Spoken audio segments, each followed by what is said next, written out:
welcome. Hello, good morning, good afternoon. Round one of the historic road racing championship today. You can hear the cars in the background now. Hopefully you can hear me. I'm very excited for this one. A lot of planning, a lot of build up to it, but it should be hopefully a good race today. Seems like everything's working. Jumped in the server here. I hope you're all well out there. Round one today. So we're at Longford Circuit. You can see these lovely pictures in the background from all of our pre-qualifications and everything. Got about 1 hour until the race officially starts, but we've got some practice warm-up that I definitely want to do, and then some qualifying to take care of before then. So plenty to do before the race actually kicks off proper. Today I'll be streaming my point of view for the race.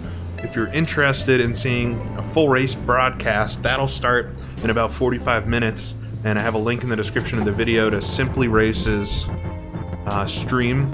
It's going to be commentated by Aiden Millward, and I'm excited to watch that back. I won't be able to really watch it at all today, but I think Aiden's also streaming it on his own channel. So a couple places that you can catch an actual broadcast of this. We'll take a quick peek here. Let me turn the game down just a little bit. The cars are very loud getting out of the pit lane. Alright, that should be a bit better. We'll take a quick peek. So these are the pre-qualifying results. If you can see it, it's probably a little small on the screen. Pre-qualifying took place all this week, and the whole goal of it is to determine who's actually in the race. And I somehow turned the quickest time of all, and in the 5-liter class as well. And so I actually get a championship point off of that. 1 point towards the Drivers' Championship for both the overall as well as in my class. So, pretty good to start the season off that way, I guess. I'm really hopeful for some points today. We've got a good mix of cars, you know, not as eclectic as we would have liked, but it should be a good event. It's all about the Ferraris and D-types in the 5-liter class today, and yeah, I don't know who's going to win. The D-Type is definitely a quicker car over a single lap, but this is a 2-hour race with pit stops and fading brakes and traffic and all that type of stuff, so it'll be an interesting time. All right, I need to actually get out and do a couple practice laps to make sure that everything's feeling good. We'll kill the music there. Jump over to this screen. Hopefully we can get over to here. There we go. You can see our factor 2. Crank the volume back up a bit. I'm gonna go out and do, so we're in the testing session now. We got 24 minutes left in the in this session. And I'm gonna go out and just do a handful of laps and hopefully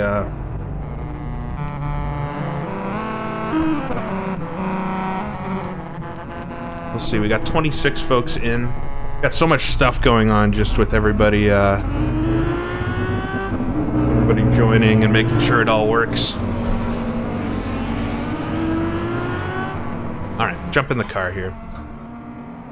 Should be a bit quieter in the car. For some reason, the outside external volume is so much louder. So we'll go out. So this track is really tricky for these cars. This might be one of the, I mean, it's not going to be the hardest track of the season because of, we got the Targa Florio later, we've got the Isle of Man later in the season, but this is not going to be an easy race at all. It's because there's some extremely hard braking zones. Come out of the garage there and onto the track. This track is all about braking, and these cars are perhaps some of the worst braking cars in sim racing. And we're definitely going to see some folks running deep today. Hopefully not myself. We've already got some yellow flags here. Viaduct here. Oh, somebody's hit the hay bales already there. You can tell. That's going to be... I'm really worried about lap 1 going through there. Just making sure everybody gets through all right. Yeah, there's pretty much no pit speed limit. It is 230 miles per hour. There's no pit lane, really, on this track. And that's going to be another interesting thing today. The whole pit stops and pit strategy and making sure I actually have a good race from a race perspective. I've been so concentrated on getting the series running and everything that takes the racing itself, the driving takes a slight backseat. This coming up here, this is the first, in my opinion, really tricky corner to do the braking on. We'll brake plenty early on this outlap. We got one car who already ran wide. So there is a field straight ahead. The farmer was nice enough to leave the gate open so we can shoot out there if we are going to miss the braking zone. But that one's tricky. This is probably the most technical sector of the circuit, coming over Long Bridge.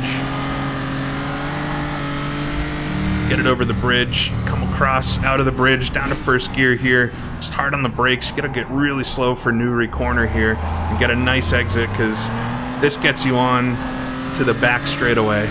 Fastest part of the circuit. Plan here, just gonna do a handful of laps, get comfortable, make sure everything's feeling good. Practice a pit stop. And then we got about 21 minutes left until qualifying begins. Let me know if everything's sounding good. I tried testing. Got a new mic stand today. We'll come down though. I want to spot the braking here right past the 400. Can go quite a lot deeper on a qualifying lap, but during the race it's all about making sure every lap is consistent. And this is the tightest corner on the track, the final turn. Almost come to a stop. There we go. Come across the line here.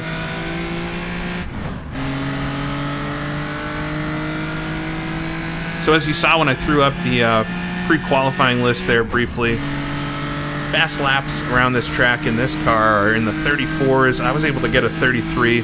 Won't be doing that in the race, definitely. But we'll try to... I'm hopeful I can settle into a 35 and 36 pace, which is very fast. But that would be my goal ultimately.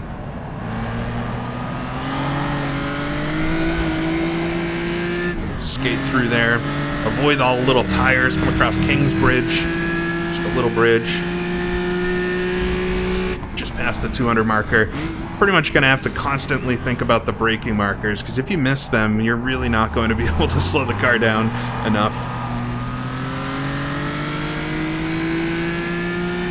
Awesome. Everything is good. Over the train tracks. A little hot there.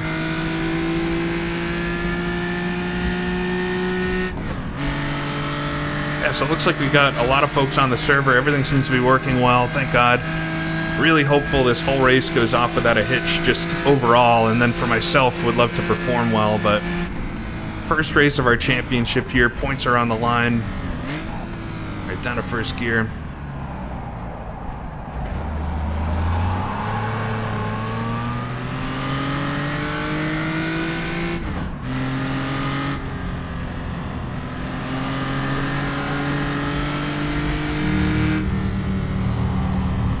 Bridge. I don't even get back on the throttle after the bridge on a race lap.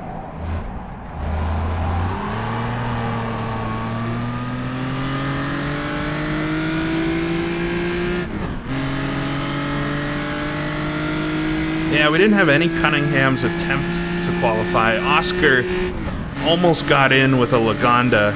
We were all cheering him on. He was 2 positions short in the end with the Lagonda. I think he'll be more competitive at Spa because there's not as many braking zones. In that car, the Lagonda is almost as fast as the D-Type in a straight line, and Oscar is certainly a capable driver, so hoping he makes it in for a few rounds. But yeah, wasn't able to squeeze the Lagonda into the race. We got one car pulled off the side of the road here. It's a Maserati.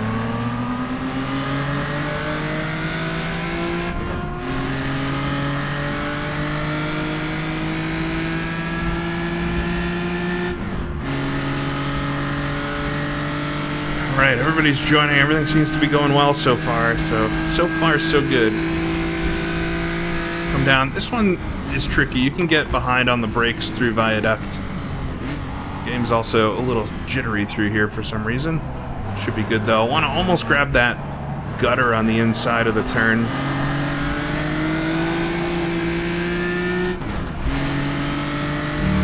Yeah, F6. This is R Factor 2. It's a very, very nice rendition of this circuit.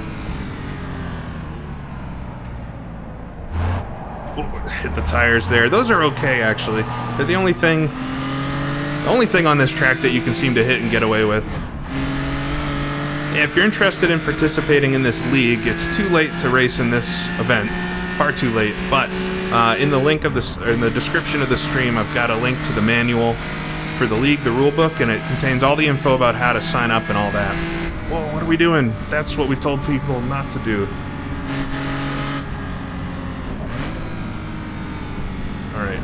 Slow cars should try to maintain their spot on the track. I think he was probably just trying to get out of the way, but...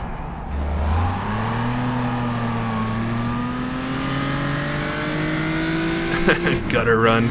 Kind of a gutter run. There's a few corners that have these little concrete gutters, as I would think of them, little ditches on the side. This corner is one of them. You want to get your wheels right in there, but you don't want to hit that curb. I was a bit wide.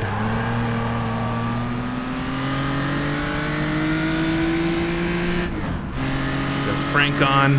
Frank second quickest in the 3-liter cars. That's going to be a great race today. If you've seen the pre-qualifying results, it's mixed. The 2 and 3-liter cars are almost entirely just mixed.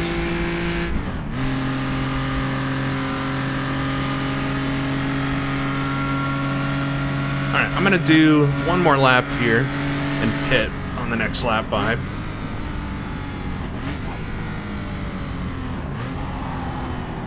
Whoa. Yeah, I went too far. It's that easy. I didn't really concentrate on the braking zone, and I just went too far. I'm hoping I really don't do that, especially on the first few laps of the race. That would be terrible, because you pretty much have to let the whole field go by. So very much hoping I don't do that during the race. But luckily there is runoff on all of the hard braking corners, so if you don't commit and you realize you're going to run wide, you can save the car. Oh, we got one car. Oh man, that's a big one. Big crash. And they exited good. Hay bales everywhere.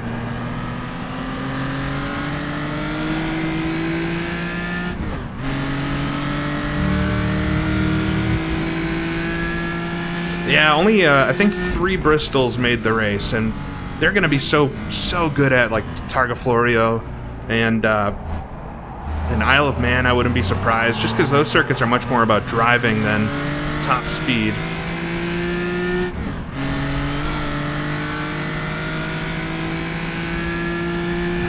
No co-driver today.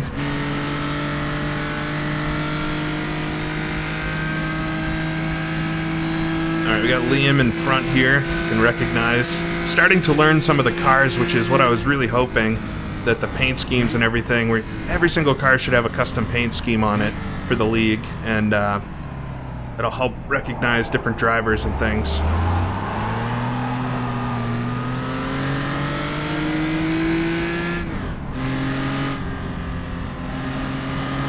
Alright, we'll come over Long Bridge.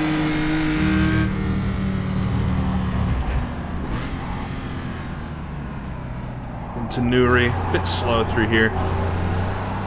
It's going to be so important just to get to the end of the race today.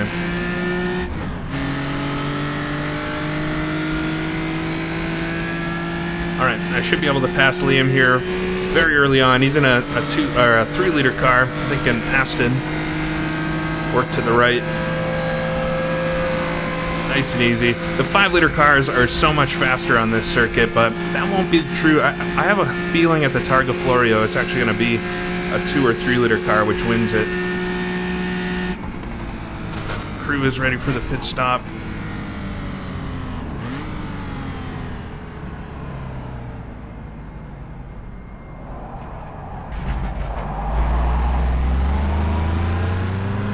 All right, we'll come into their pits. I can see my pit arrow, and it's all about just getting it slowed down in time. There it is. Perfect. All right, that's what I want. That's what I want to do during the race.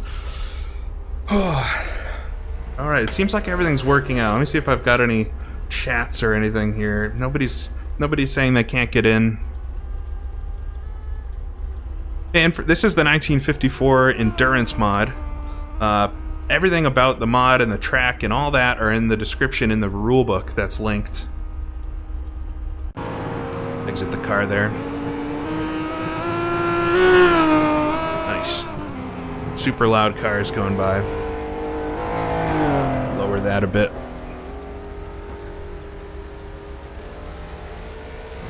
Yeah, I'm not sure yet. A little more testing to be done to decide if we're running on 3 times fuel burn today for this race, and that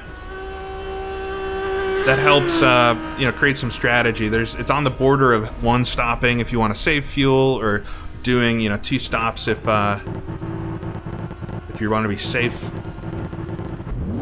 But for the Targa Florio, unsure yet if we're going to actually run with 3 times fuel. And for the Isle of Man as well. I've got to figure out what's going to be appropriate for that. Since pitting, I mean, it's part of it, maybe pitting, but it's more about the tracks with those 2 races.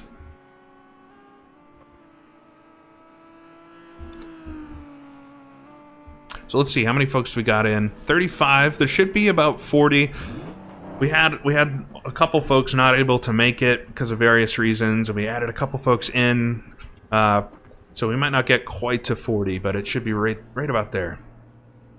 We got 11 minutes left here. 11 minutes before the race begins, or the qualifying begins, rather. I think we'll do a 36 there without really trying, so that's good. That's good. I think for qualifying, I mean, qualifying, it's a 30-minute session. All the cars are on the track at the same time. I think it's probably going to be most important just to try to get as many laps in. So I might put a decent amount of fuel in the car and just try to do as many laps as I can, and try to get one good one out of those. But as long as I start, in front of all the 2 and 3 liter cars, I'll be happy. I don't know if I'll be able to back up what I did in pre-qualifying, but we'll see. I did 2 laps in the 233s, so it's possible. It is possible.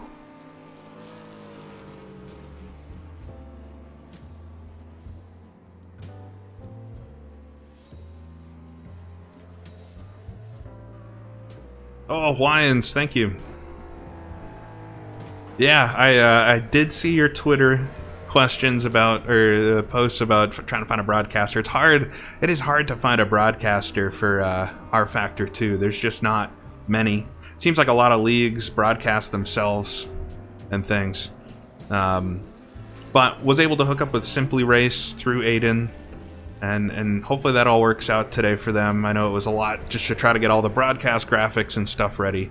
So hopefully that all works out, and I'm excited to watch it back afterwards. I won't be able to watch it, obviously, during this race. Well, maybe if we crash out, maybe I will be watching it. We'll see. We'll see. But yeah, it's been good for that. Also, I already said, but big shout out to Just Race, who's doing all the servers for this. We've got a support race as well. I think almost 20 folks signed up for that one. So should be continuing doing that if there's enough desire for it. We have the qualified race here, and then anybody that didn't make the race and is entered in the series can sign up for this support race. And Just Race has made that super easy to log in and get all that.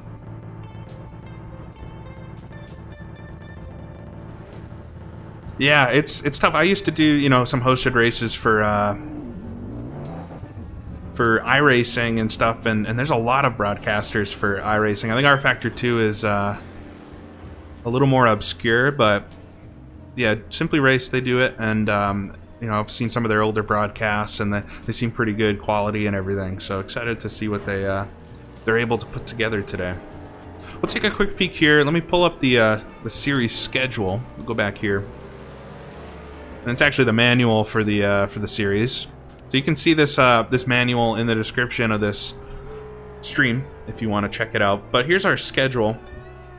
So we had our test event back on June 25th, a month ago now. It's crazy how quickly time flies. Went well, not well for me driving, so hopefully I'm able to do a bit better here today. But the event itself went really well. Hoping for the same here today at Longford. For the opening round, points-paying race. It's a bunch of championships and everything we're going for, so hopefully can get through it all right. I have a high chance of scoring points here, so I'm very excited. Got to get through the race. We're off to Spa-Francorchamps in August. Basically, every race is basically a month apart from each other. But Spa for the 2-hour race there on the 20th of August. We've got the Isle of Man. It'll be the first TT race. It's a 6-lap timed race, but we're all racing at the same time. Staggered start every 30 seconds or so. Somebody, maybe 20 seconds there. Somebody will leave the pit lane and start their time trials. And that'll be a totally different type of event, but so excited. I think a lot of folks are looking forward to that. So that's in September. In October, we'll be at Dundrod, which I think a lot of people don't really know that track too much, especially for car racing.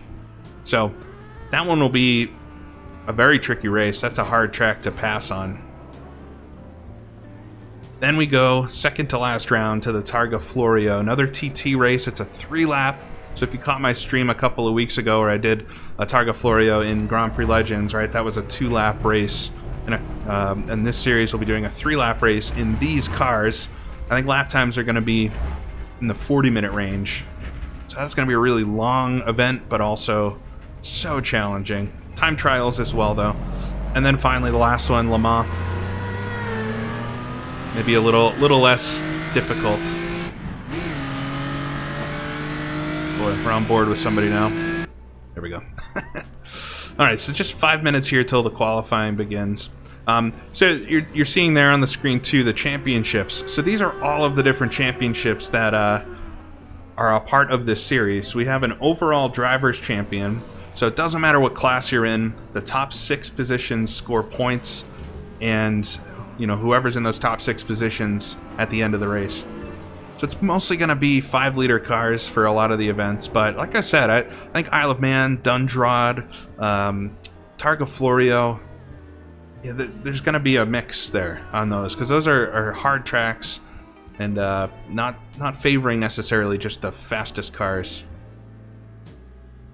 So it'll be cool to see how the overall driver's champion works out. It's very similar to how they did it back in the 50s too. There were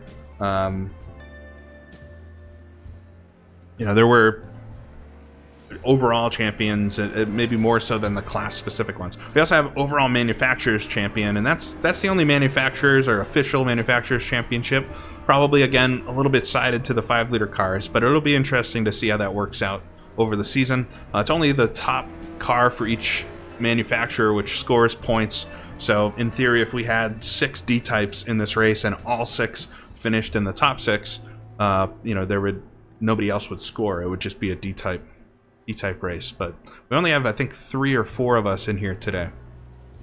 Then we have the class champions. This works like the overall drivers championship, but just for each class individually. And I think this will be the one a lot of folks really concentrate on, especially in the 3 and 2-liter cars, since at some of the circuits they won't necessarily be able to compete like here today. Well, we'll see. Who knows? But yeah, I think in the last race there were 2 cars that actually got up into the overall points. And Rouen, very different track than Longford, but it'll be interesting to watch.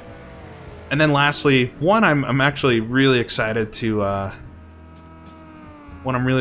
track, and maybe folks aren't thinking about so much at this point, but the Hot Lap Champion. So there's going to be points awarded for pre-qualifying, which has already happened. I picked up a point there.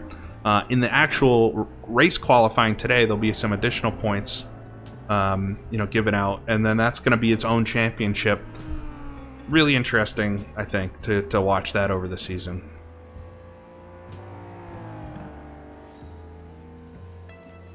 Yeah, so we're doing 3 times fuel burn today. 3 times fuel burn. No extra tire wear. The tires in these cars really don't wear. Hardly at all. They're very, very much not going to burn up. So no tire changes unless we blow a tire or something somehow. Damage takes forever to fix in the pits. So if we get damaged, it's really going to take us out of things competitively. It takes a few minutes to fix a lot of damage. But yeah, the 3 times fuel at races like this makes it so that, you know, we have some interesting strategies. It would be possible to make this whole race today without stopping if we didn't have accelerated fuel burn, which, you know, it's maybe more realistic, but 2 hours without stopping at all wouldn't be quite as fun, I think. So.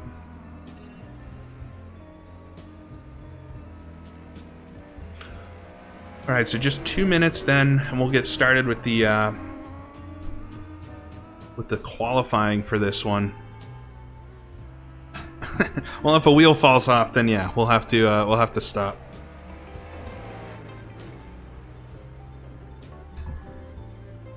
Should be about 20 minutes until the race broadcast kicks off. No hard feelings if you want to go check that out instead of this.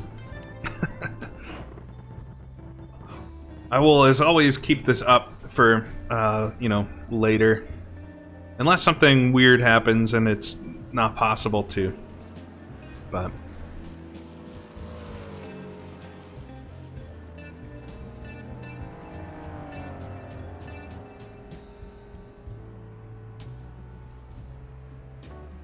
Alright, the broadcast team says everything's looking good as well. They did their testing, so they'll be up here in a little bit. Towards the end of qualifying, they'll pick it up and kind of check out the last few minutes of the qualifying and then get us right into the race. There's only 3 minutes between the end of the qualifying and the race itself, so...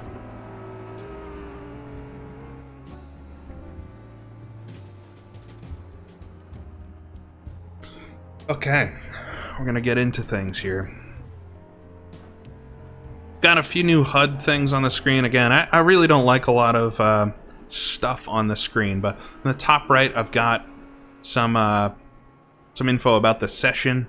In the bottom left, I've got a relative timer, which I was excited to find, because that's gonna hopefully make it a little easier to understand what's going on during the race. There's no classes marked on that. It's all just where I am overall position-wise, but it should be easy enough then to tell what's going on. We'll put in 20 gallons for this.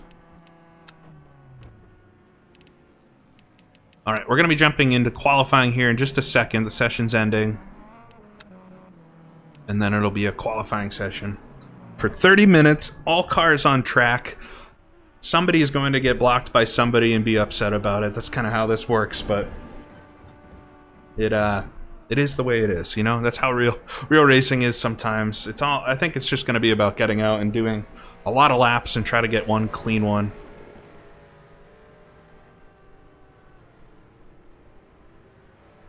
Just waiting for everything to turn over. I think I'm gonna try to squeak out of the pits kind of right away. See if I can get away from everyone. We'll see though. Yeah, I was talking to folks earlier in the Discord about racing shoes versus the slippers, and decided to do racing shoes today. I hope I don't regret it. They're not quite as comfortable as the slippers. I mean, maybe that's obvious. Still, you know, I've worn them quite a bit, but they're still being broken in. So hopefully I don't regret it. All right, here we go. I'm gonna drive out. Come on. Let's start the car. Slip out after a few cars here. Everybody leaving. A lot of cars here in the garage pit area. What's going on here? Oh, we don't want to exit till the light turns. I didn't even know that there was that here. Alright, there we go. Everybody's got the same idea. Let's just get out on the track. We don't need to worry about cars coming out. Alright. So we're qualifying here.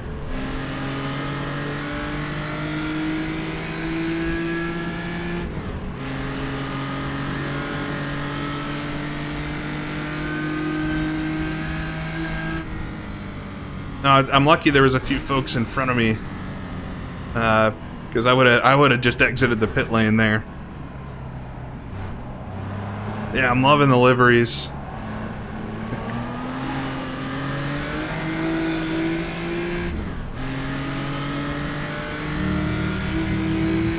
Looks like I've attracted the bots, which is always nice.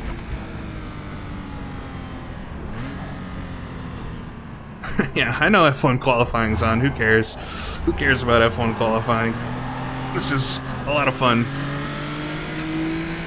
Alright, 277 here. He's, I guess, sticking to the right. In general, we want folks to just stay on the racing line. Especially once we're in the race, and I think folks will. Ah, Poser, thank you for the $2.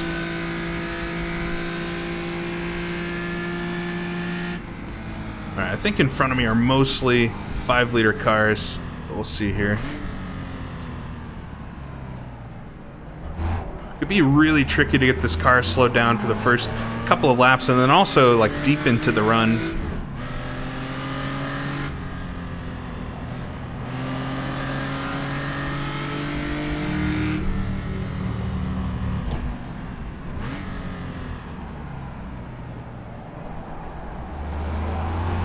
Like Frank might be having some computer issues, which is a big shakeup because he's one of the quickest.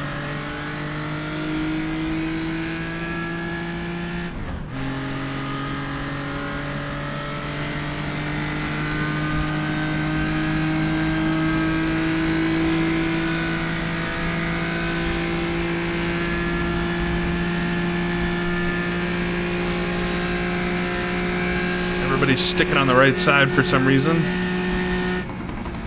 Whoa, what are we doing? Fading across the track there. Like, you gotta stick to the side of the road. Pick a side. What are we doing? We're trying to get gaps? Oh, come on. You just gotta drive. You're never gonna get a perfect lap in. That was weird. Alright, let's try to get a decent lap here. I'm behind Urine, who's very quick.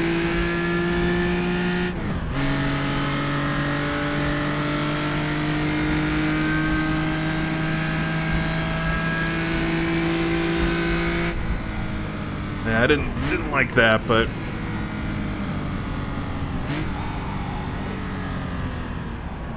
it's gonna be a slow first lap. It's a little stuttery coming down into Viaduct, which is not what I wanted.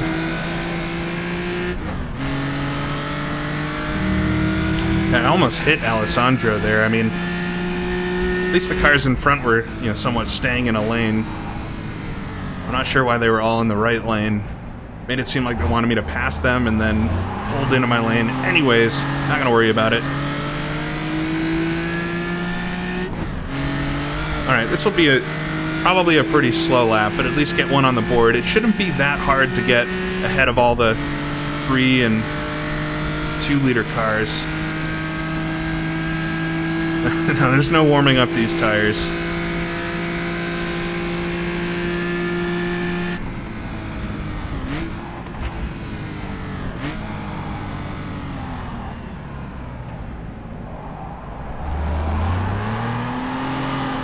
Well, basically what happens is you go straight from cold to overheating with these tires and then straight back to cold again. They don't keep any temperature in them.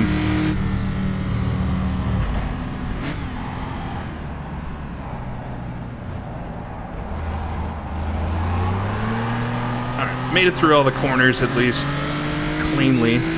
I was very slow in Sector 1.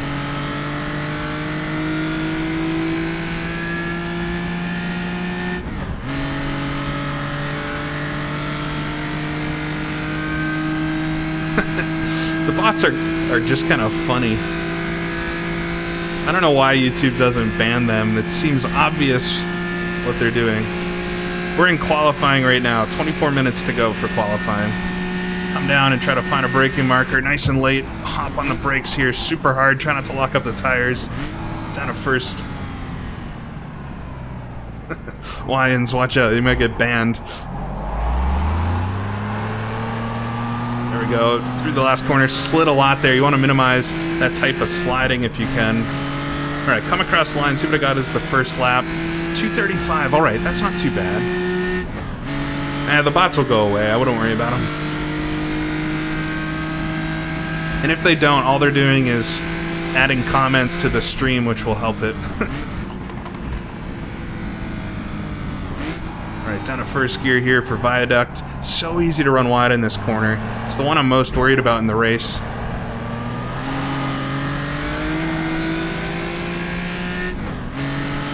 There is an escape road through Viaduct, but it's kind of through the woods. It's not quite as easy as the other corners, so it seems to be the one that it's easiest to crash in.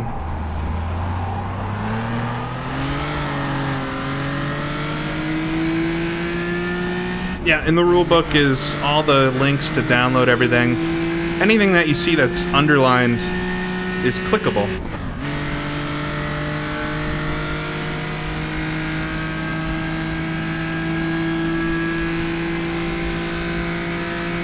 Yeah, hot grills. I'm all about hot grills. Alright, try to get slowed down here. Oh, car gets so slidey under heavy braking. So I'm currently in third place.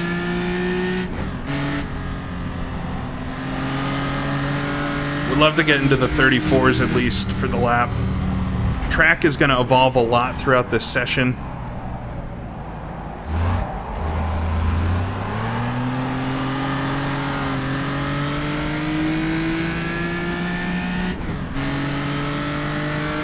Might actually catch up to Yarne here, who's in first right now. I'm gonna get a little slipstream off of him. He might be letting me by. It's alright. We've got him. Got a slower class car in front, but it should be good for the end of the lap. This might be a really good lap. I'm up 1.3 seconds. I just need to get this final corner good.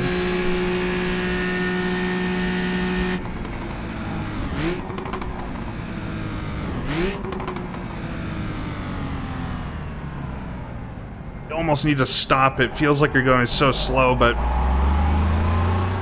that's how it is through there. Alright, this will be an alright lap, at least so far. Ooh, we got one car pulling out of the pits I haven't downloaded yet. 2:34.2, that's really good. That would have been second in pre-qualifying. Alright, the 217 in front. I'm going to catch him at a bad time, but we'll just stick with it. We got one car in the woods, that's what I'm talking about. That's what happens if you miss Viaduct and don't hit the hay bales.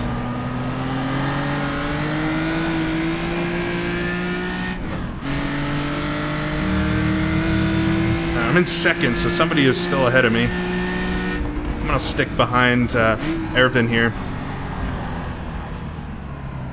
I'm not on a good lap anyway, I don't want to ruin their lap.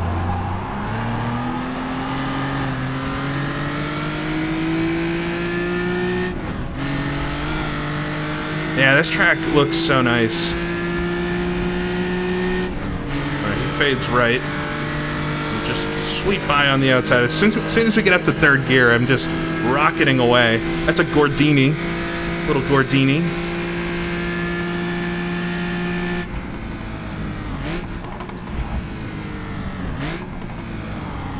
Oh, this is going to be such a long race today.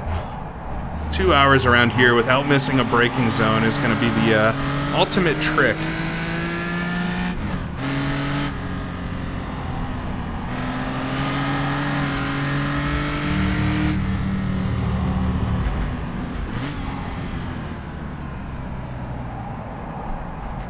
Oh, he's sliding behind me. That was a close call. He might have been quicker. The 2 and 3 liter cars might actually be quicker through that section. Yeah, I put a little road book together for this track to share with the everybody in the league, and if this track was missing like the viaduct or the bridge, it would be terribly boring, but it has the right amount of stuff around it to keep it really interesting while also just being this fast, straight fest. I think we got the railway paused for the day, thankfully. Alright, we'll try to do a good lap here. Hopefully I have a clear track. One car coming out of the pits there, but should get around both of them.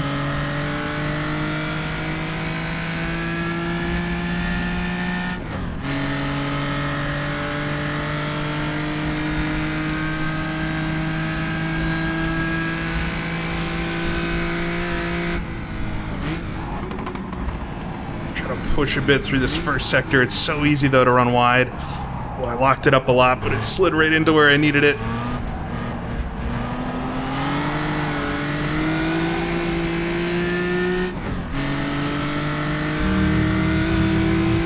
That was a really good first sector.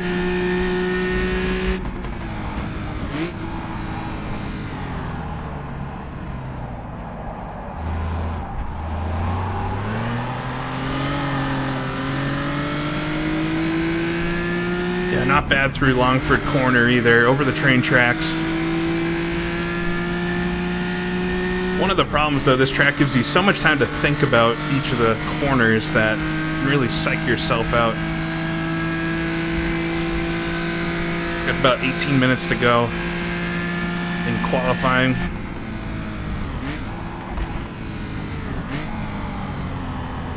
Track feels pretty gripped up right now. I wonder if it's going to be very grippy into the race, which would be good, honestly. A little slide in there in the exit, though, but not too bad.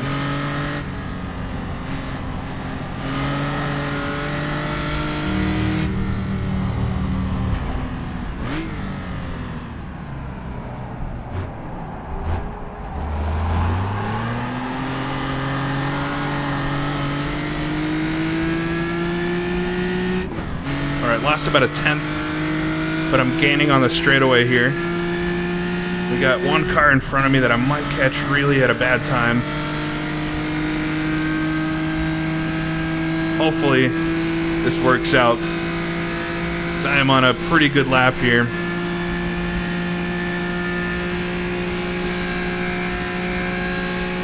Oh, that's going to be terrible timing. Hopefully he just gets through here quicker than me, because it's a 3-liter car.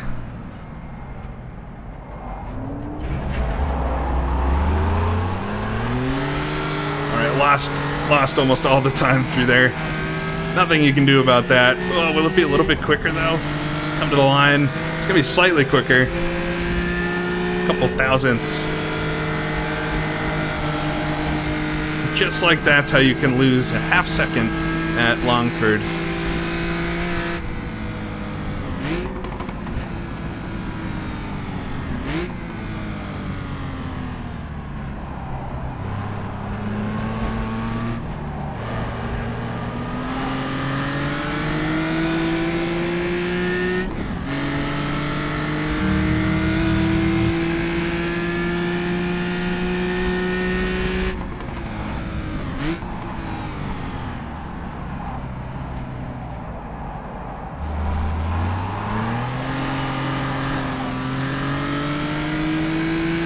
Sitting third right now.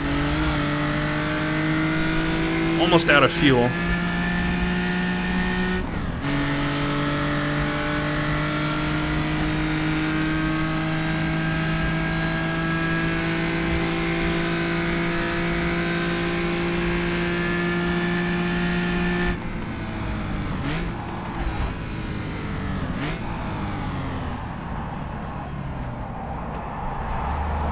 Slid wide through there.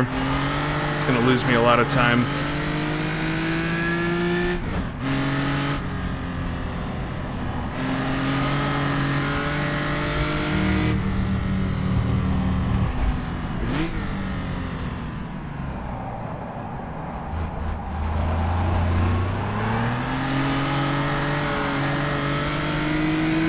Alright, if I have a good last corner, I might actually gain most of what I'm off back.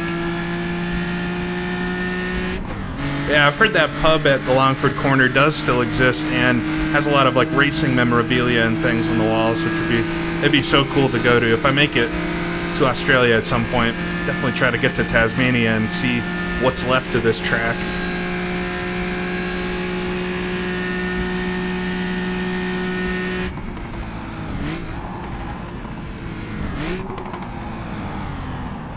slow down. Oh man, it's so squirrely. It's a fine line between spinning, but yeah. Oh man, I got that perfect. All right, we'll get up 5/10, 6/10. Yeah, 33.6. Oh, that's only second quick right now.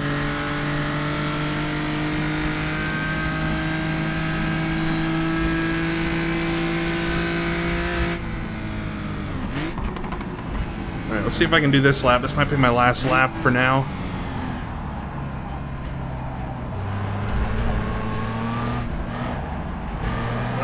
Not a great run through the first sector.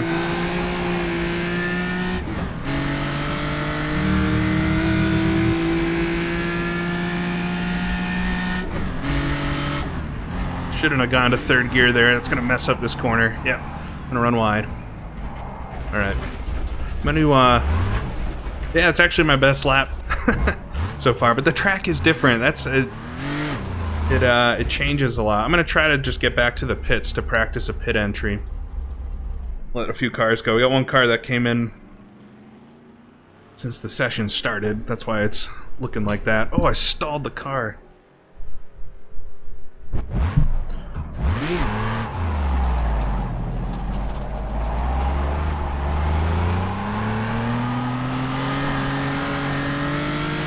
All right. So second place right now. Yeah, Nico's up front. We'll see what his time is and if I want to go back out and try to beat it.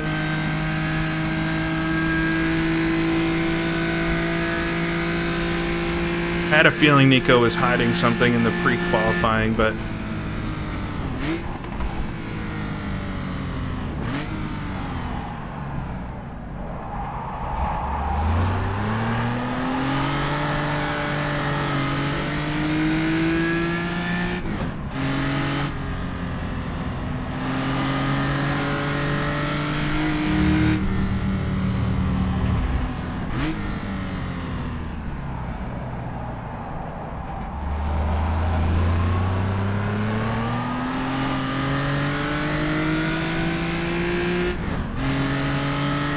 I don't think the Ferraris will be able to catch us at 233s. I mean, they wouldn't have been able to in the pre-qualifying. Depends how the track is maybe changed here. I am practicing a pit entry this time, and I'll stick behind Harry here so I don't ruin their lap.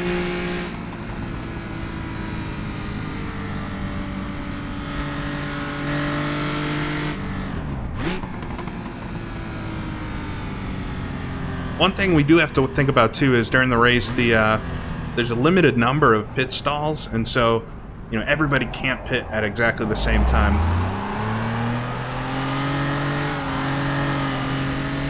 Well, he's probably going in the pits too. I don't know. One car exiting. It's your name. Oh, come on. Slid quite a bit there. Yeah, that's what happens when somebody joins when you're racing. It doesn't load their car to save some performance. Whoa, Nico with the 32.9. That is a really fast lap. That's a really, really fast lap. All right.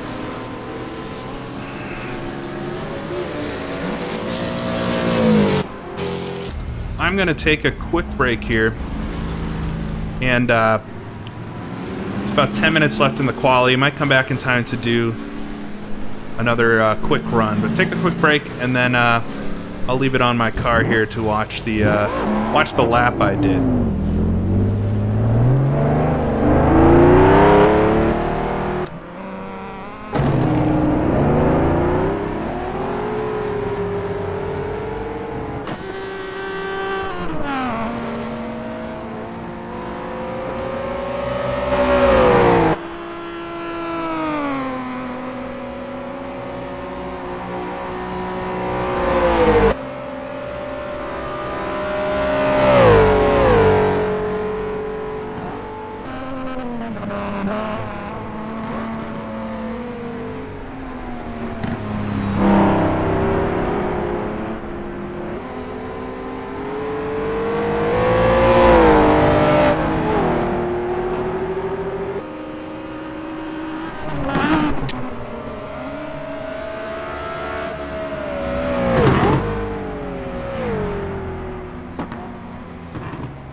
You know, overall, not a bad lap.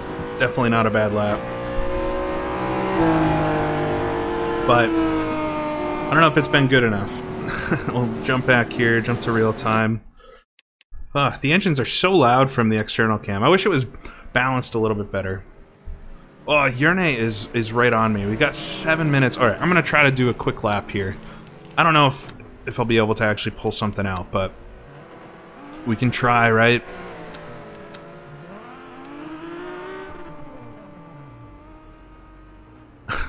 I can't do anything about the bots, unfortunately. They have like 70 million accounts, so you ban one and they're back. But hopefully it doesn't distract people too much.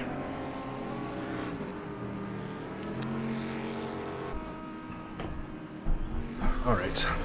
I don't know if I'll have enough time really here. We got 6 minutes.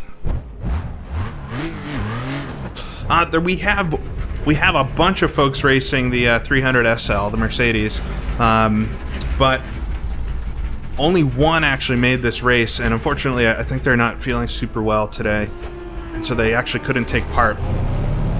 So it's a bummer. Yeah, I can block and report the bots, but there's every single comment you see is from a new account, so they'll just keep spamming. It's not a huge deal. Nah, I don't want to make it subscriber only. They're honestly, the bots are just helping me. The more comments you get on a stream, the more people see it, so whatever. And I think the SimplyRace broadcast should be starting here in a second or two, so if you click the link in the description to that channel, that video, they'll be going live, hopefully.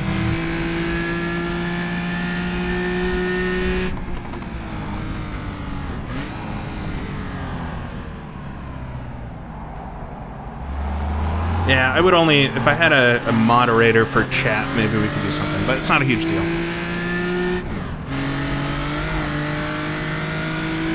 Alright, I might need to get a little bit of a gap. I've got Rupe behind me in a slower car, but Tobias is actually very quick, but the Ferrari's just not quite as quick. Oh nice, Aiden started. Excellent. Yeah, if you all want to report them, go for it, but I'm not too worried about it. We all know it's fake.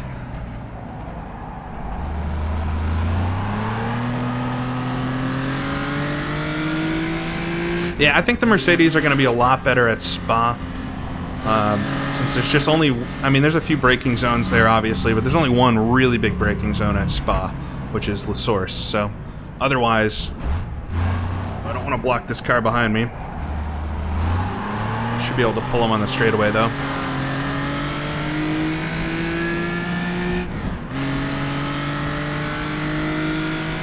Alright, Tobias is a bit in front of me, but hopefully enough that it doesn't become an issue. I'm still second, but I would love to get the pole. I've got about 3 minutes to do it, so enough time for a lap here.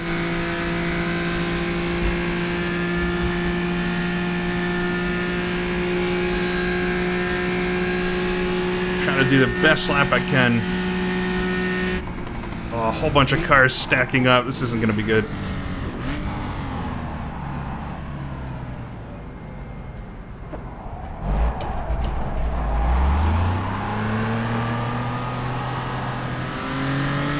Now I'm right on Tobias. We'll see what happens here. I'm just going to try to do a lap, but I might be slowed down just a little bit. Oh yeah, it's Old Spa. It is Old Spa.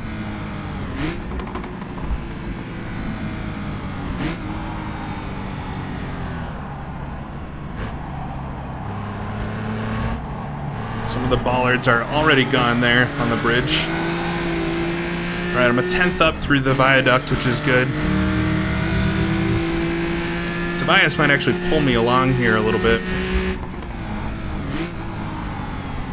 Out of first gear, very fast here into Longford corner. Somehow slid just the right way. But actually lost a bunch of time there. Sliding is just really not the fast way. I'm right on the money for the time.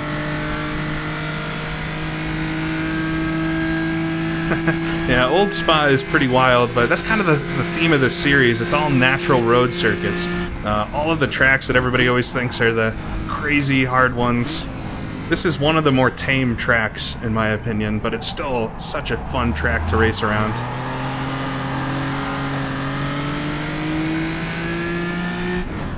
Well, it's 1960s Spa, so take that however you think of Old Spa. It's 1960s.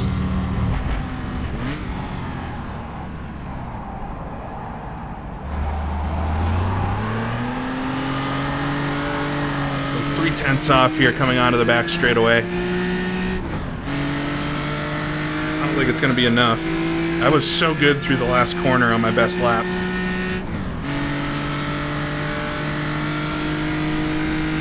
Yeah, I think that's why the field is going to look so different at Old Spa, is there's such a different characteristic. It's a fast track, so the fast cars will obviously be good, but brakes won't matter, so something like the Lagonda will just be a much better balanced car for it. Whereas here it was just really impossible to get it to slow down. Alright, not able to, oh, Tobias ran into the wall there.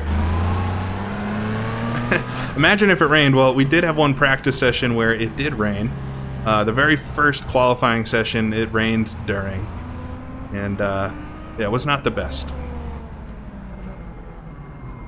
Not the best scenario. Alright.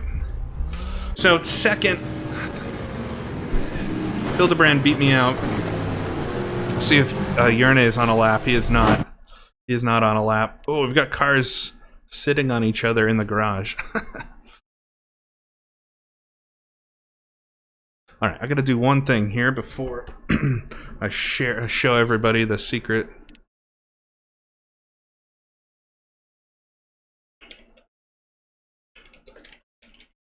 Alright.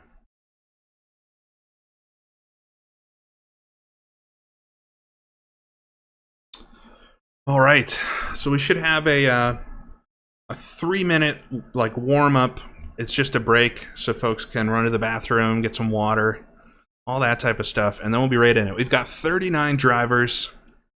We'll take a quick look here at where everybody qualified. So Nicholas Hildebrand up top in the other Jaguar. He's my main competition during this race, I think, and yeah, that's an insane lap. Really, really good on him. Really, really good lap time. I don't think we've seen a 32 yet, so man. I got a 33.6, my fastest lap, but who knows what the track was doing. I don't feel like it was technically that great of a lap, so maybe it had a lot more speed in it. Yerne in the first Ferrari, and then it's a Ferrari train for the rest of the 5-liter cars. All the 375s, from a 33.6 through a 35.2, so pretty tight little field there. We'll look further back. Martin Bayer, who I believe got the fastest time in the 2-liter cars, is sitting back there in 10th, 237.4. Sal Ami, everyone's favorite lunch meat, sitting there in 11th, 5.2 seconds off the lead. There's a new link for the stream. What does that mean? So yeah, Aiden is streaming it on his channel as well, but SimplyRace is also streaming it. It should be. Maybe it hasn't kicked off yet for some reason. Oh, it has. Alright, let me put this in my description, so I'll update my link. That's unfortunate that they had to change it for whatever reason. So I'll update the link in the description of my stream here.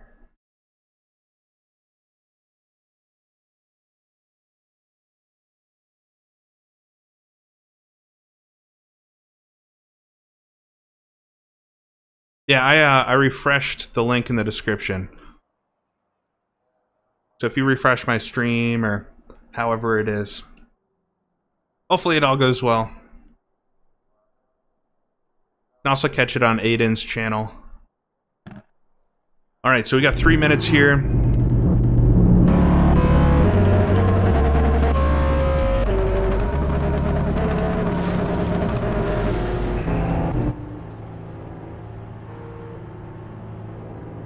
so it's gonna be a fun race, I think, but you know, as ever, it's nerve-wracking. You want the season to get off to a good start. You know, it's my series, but I would love to win the championship in it. I've been wanting some type of racing series like this for forever, and you know, putting it on myself, it's a lot of work, but it's been really fun so far. Almost everybody involved has been a ton of fun. All the new folks that have joined the Discord and the conversations we're having and banter and stuff, it's been a really good time.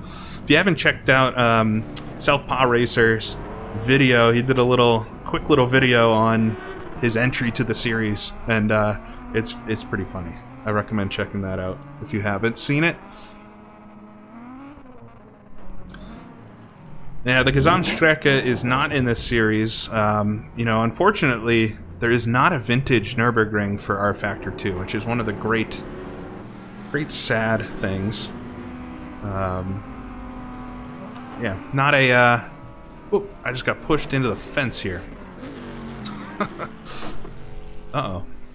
Yeah, there's not a vintage Nürburgring for... That's interesting. Hopefully that doesn't break anything. Not a vintage Nürburgring, however, the Gesamtstrecke is also not necessarily a road circuit, so it doesn't quite fit the description of what we're doing here. But yeah, it would be cool if that was a track for R Factor 2. I appreciate folks coming out for this today, whether you're watching it here or you're watching it on the main broadcast, or both at the same time if you're a crazy person. It should be hopefully be an entertaining race. Hopefully make it through the first couple of laps just nice and smooth, and then see where I'm at. It's gonna be a 2-stopper for me. I'll give away my strategy here. 2-stopper, try to make it, you know, 40 minutes in to stop, and then stop again with 40 minutes remaining, and that would be kind of a perfect race. 2 hours though, it's a long race. 2 hours is not, there's a lot that can happen. These cars also have brake issues, you know, if you push them too hard or anything like that. So, you know, it could be reliability, could be a mistake while driving. I'll be, you know, I'm very much going to try to not make a mistake, of course, but I wouldn't be surprised if at some point I run wide in a corner. I mean, it's just the amount of you know, corners and heavy braking zones is just very difficult to do it clean. It's going to be over almost 50 laps, I think, this race. So we have just 3 seconds here in this little warm-up, and I'll double-check my pit strategy and all that, and then we'll be going green for round 1 of this historic road racing championship series, whatever it is. Can't thank enough Just Race again for putting on the servers for this, getting everything running smooth. It seems like everything's working really well. So, non-essential personnel leave the grid now. Jeez. I hope your ears still work. All right, there we go. All right, we'll just check quickly that I've got the right setup on. 40 gallons to start. It's a little more than I should need, hopefully, but we'll gauge it as we go. Starting on the inside. Just get rid of the tire change. All right. Throttle works. This will be something. Really hope we can all make it through Viaduct. It would be such a shame if there was a big crash or something. I'm sorry it was so loud. I didn't expect that. But thanks to everybody competing as well. It's been a really fun week leading up to this. I'm excited for all the rest of the events. There's Nico. Let's come in. All right, nice and smooth here off the line, and try to get a good pace going. The start lights are kind of interesting, so hopefully it's nice and there we go. First light, green. We're underway. was able to get around Nico. The Ferrari's going to be really quick off the line. Here comes Yerne. And Enzo, the winner of Rouen. These two stream past me here as we'll make the run down to Viaduct. Nice and easy. Down to second gear. No dramas here on the first lap. It'd be tempting to try to throw it up the inside, but I just want to make it through. Game's a little jittery. Hopefully that goes away. Nico got a bad start there off the line, though. All right, I got a good launch. Those Ferraris are really quick, though. I don't know if I could have done much about that. But I will have the top speed on them, so it's really just going to be a matter of passing them on the straights, hopefully. But through the first few corners, I hope the rest of the field made it. I guess we'll see next time by if there's bollards and hay bales. Up to third gear, pulling away a bit. A long ways to go yet. Hour 58 minutes remaining.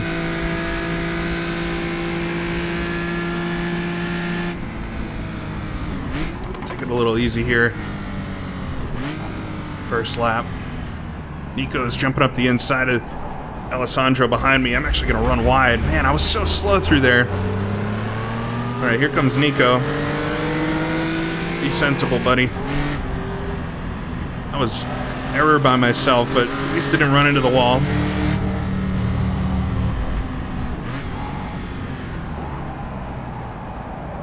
Wow, the car is just understeering a lot of fuel on board.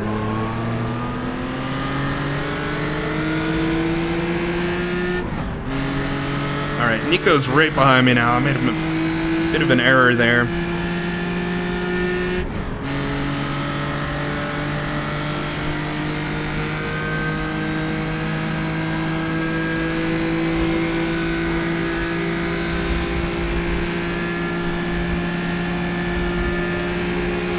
Up to fourth gear. He's gonna have a head of steam here. He's gonna try to outbrake me. He might outbrake himself though. That's a very aggressive. Oh, Yerne runs wide. Knew that was gonna happen to somebody. I bet that's gonna happen so much.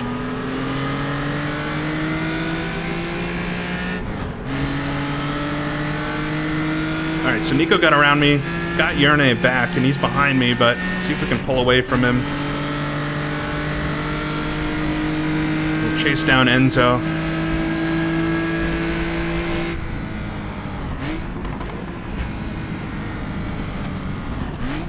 Thing's a little Viaduct. For some reason, it's just a little stuttery.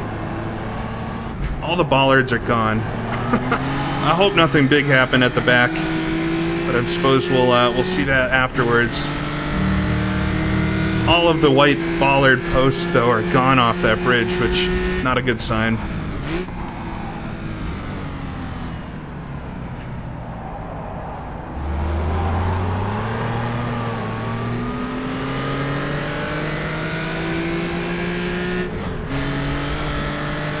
So many laps to go, though. It's really just gotta not make mistakes. I already made a little mistake there.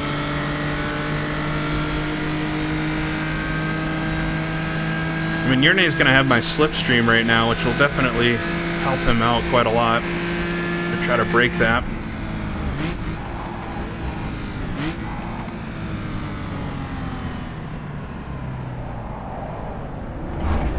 Oh, I hit the inside there. That corner's so hard.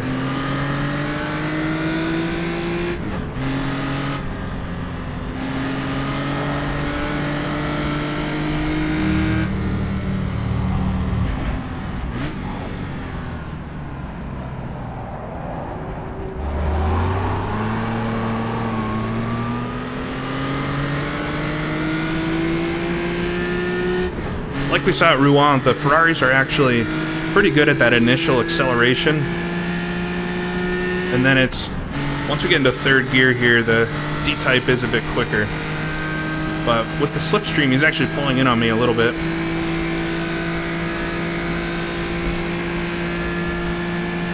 He actually is faster than me through the slipstream. See, hopefully he doesn't outbrake himself this time.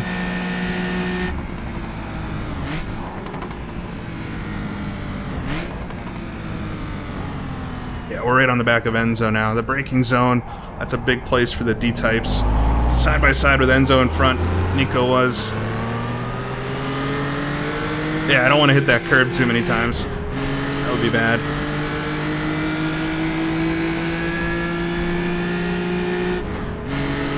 Alright, we got a good gap on Yerne through that braking zone at the end of the lap. I think he probably took it a bit easier that time. Second gear here.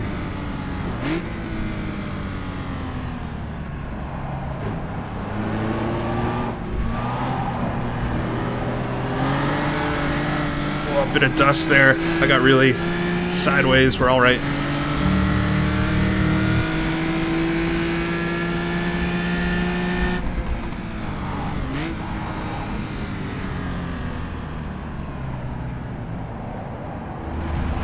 Just hit those tires. It's alright though. For some reason they don't really affect the car much.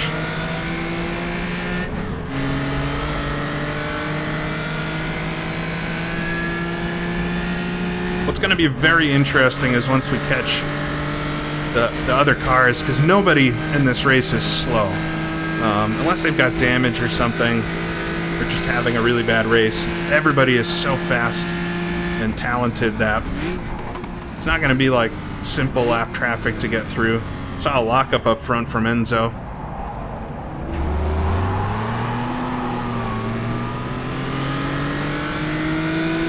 Yeah, the car was very sketchy through the chicane at the start of the lap. Oh, we've got one retiree. That's unfortunate. Not so bad. I mean, hopefully it wasn't a big crash or something, but made it through the first few laps without anybody retiring yet.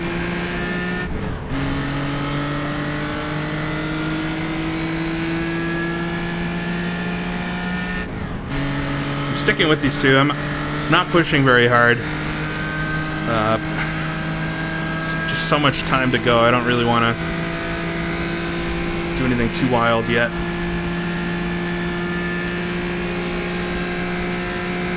Looks like Nico might be looking towards the inside of Enzo. Ferrari slows down really early. I got to keep that in mind. Try not to blow the engine there. Oh, Nico's going to run wide. All right.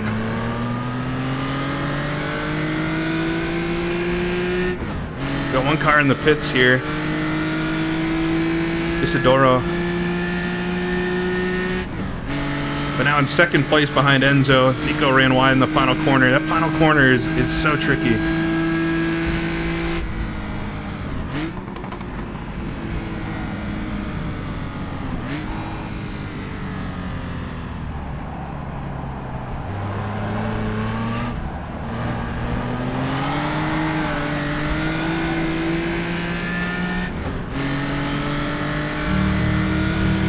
Nico only lost one spot behind me, so he's in fourth now, so it's not the last we'll see of him, but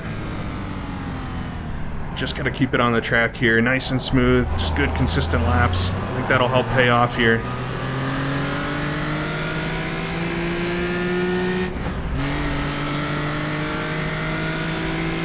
Alright, so on the back of Enzo now.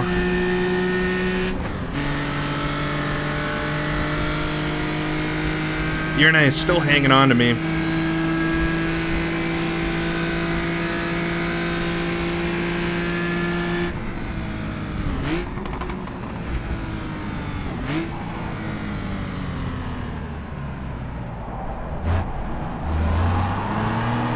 That's about as good as it gets through there.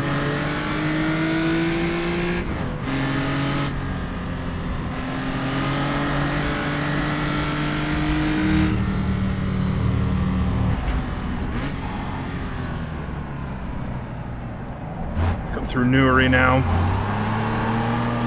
Try to get a good exit. Enzo, he's going to pull away at the start of the straightaway here. That Ferrari's just got a bit more going on up front. But once we get up to third gear here, I should have the top speed. A little far back this time, though.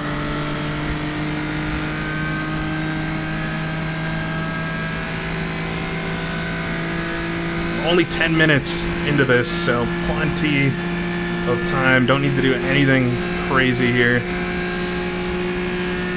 Oh, he's quite slow.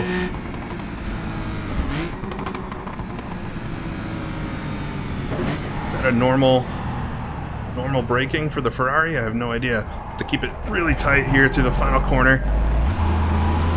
Kick the clutch like I'm rallying. That was a really interesting final corner. I don't know if that's how he actually has to do it to not overheat the brakes. I'm not sure.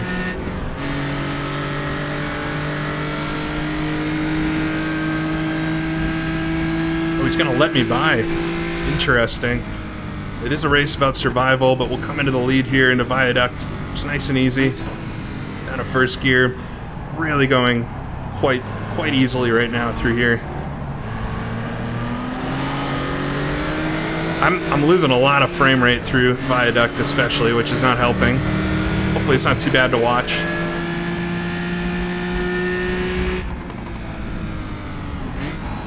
I think he's hoping I'm just going to do what Nico did at some point.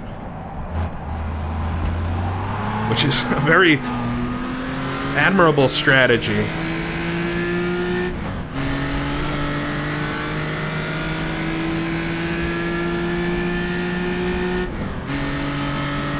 I mean, if I can keep a pretty lazy pace and still be up front, then I'll do that. But if I have to push a bit, it's a very real possibility to run wide.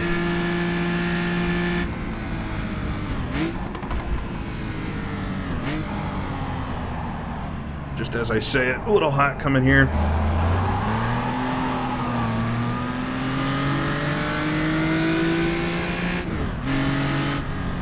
Oh, we got Scooby.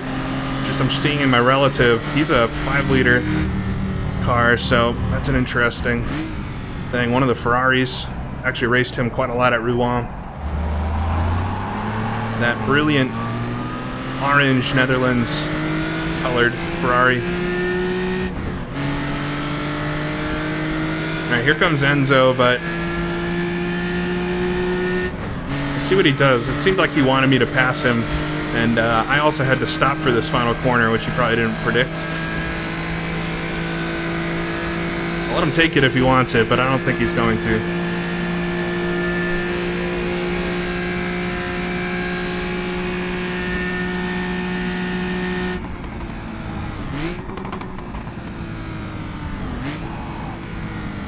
Cars slow down here. Feels like you're going too slow, but once you get to that apex, you'll realize you're not. All right. In the lead now, yeah, we can see Scooby in the pits here. So that's a very early pit stop for that Ferrari. Long race, though. Even if you have to pit for some damage or something, lots going to happen in the next hour and 45 minutes. And I just got to keep my head on nice and straight and try to just get a nice lead going here. I think I've got what I need to do it.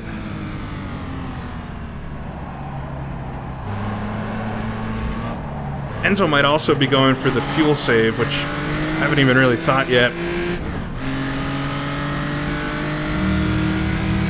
But I've heard rumor that it might be possible for some to stretch it as a one-stop. And yeah, if he sticks with me and is able to do that, obviously that would ruin my chances.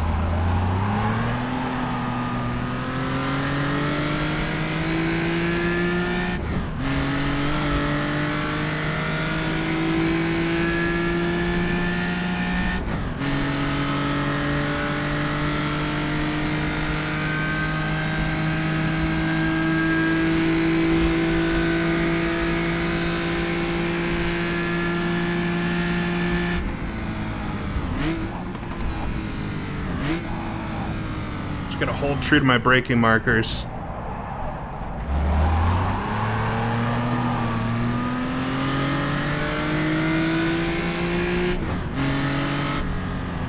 Oh, we have another retiree. Two of them. Uh-oh. There wasn't an incident. Got the bots again.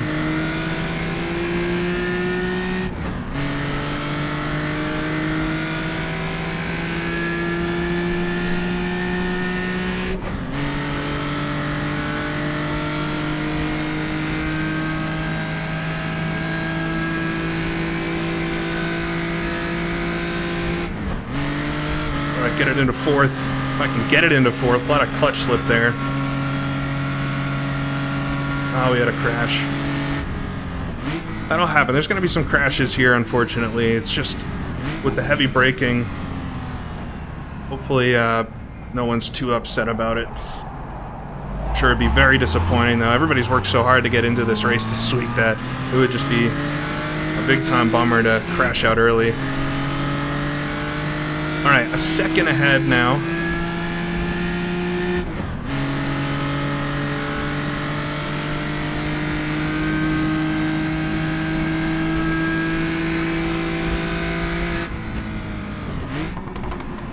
A lot of FPS issues.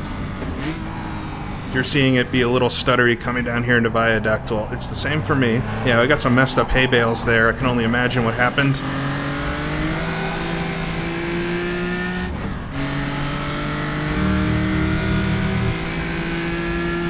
No beer today. Not yet anyway, maybe later.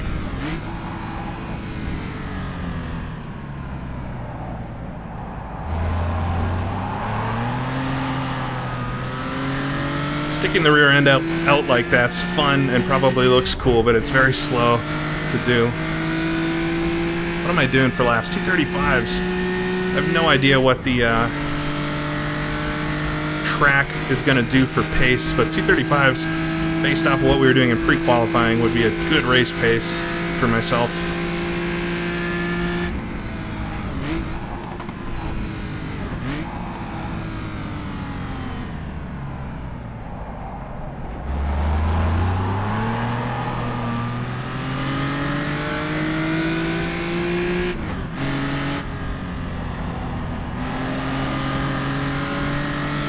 Long bridge here. It's a high risk part of the track. You can gain a lot of time through there. It's just not worth it.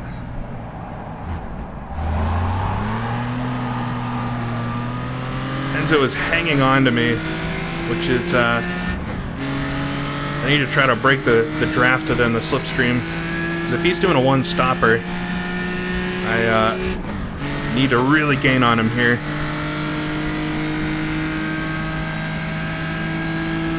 Another one.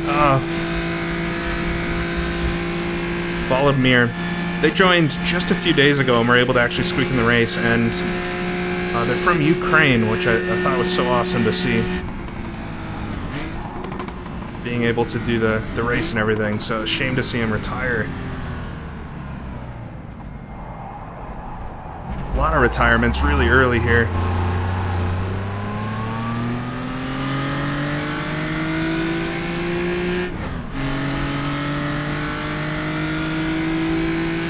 Yeah, this track had its last race in 1968. It's not really a track, too. It's a road. All of these tracks we'll be racing this season are roads that are put together like a racetrack. It's kind of the theme of everything. All right, down to first gear here. I feel like I need to pick up my pace a little bit through the first sector. It's definitely my slow spot. Oh, Scooby retired as well. I got very loose there.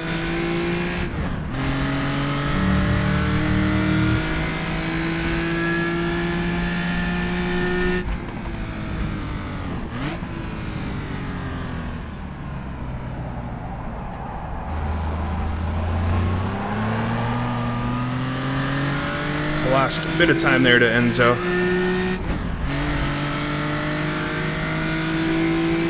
Green flag being shown there. Might have had another incident behind me. I'm not seeing Nico behind me anymore. Yeah, there is damage if you over-rev, if you overheat, which hopefully I'm not doing.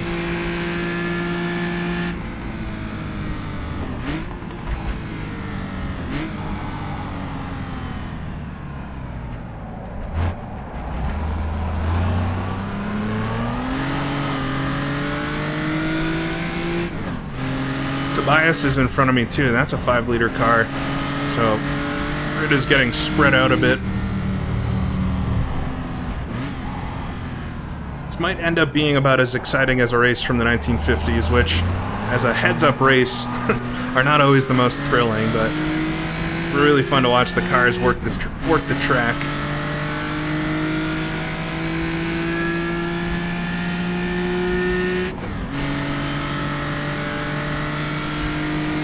Enzo's behind me, 2 seconds off though. I've gained about a second over the last couple of laps.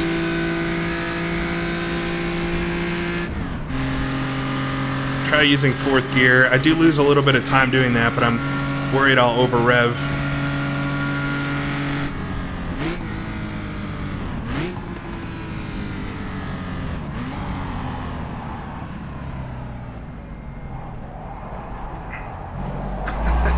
Slow down to almost a stop. And there we go. Alright, Nico's in 5th now, so he's lost. Jackson's actually pulled up a bit.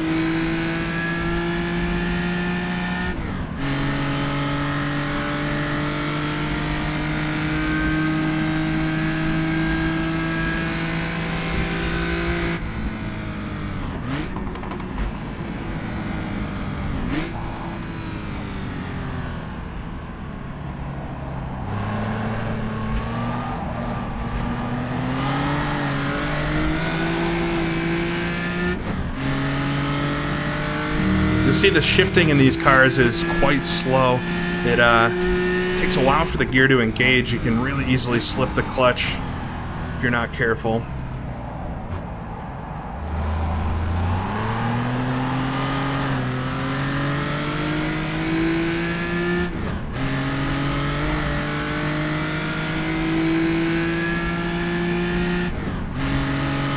right, a little coffee.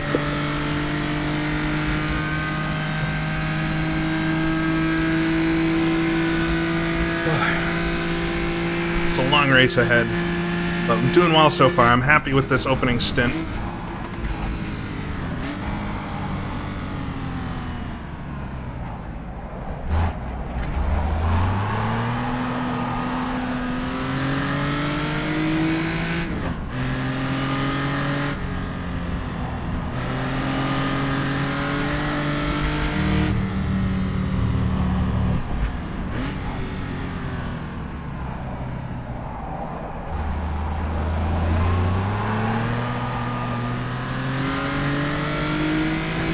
You'd love to see an actual esports league. What is this? I mean, I don't really know what makes esports or not esports.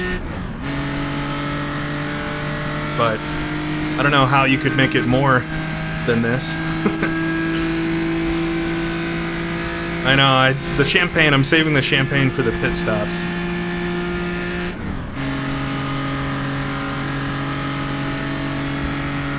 Alright, we'll come down, brake. Gotta brake right about at the 400 board, or else this car is not stopping.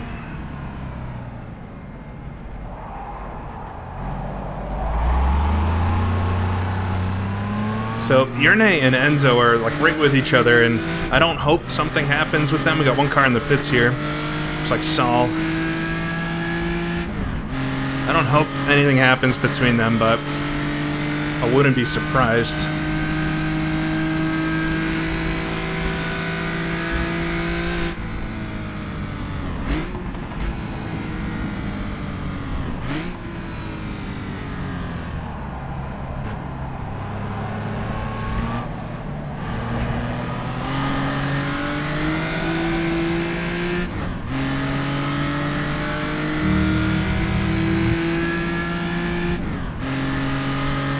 It's tempting to just really relax, but I don't know what strategies folks are on, so I kind of need to keep up my pace. I'm not pushing that hard though, so hope that doesn't come back to bite me.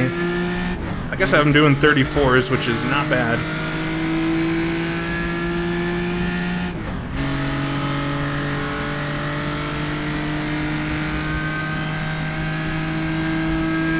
It's gonna be about 94 degrees in Boston by the time this race is over, and that's about 30, I don't know, 32, 33 to everybody else. And I do have air conditioning, but not enough. Not enough to really negate that with the hot computer in the room and everything. So that might come into play a little bit too. It looks like Yerne is up to second. Got around Fozzie.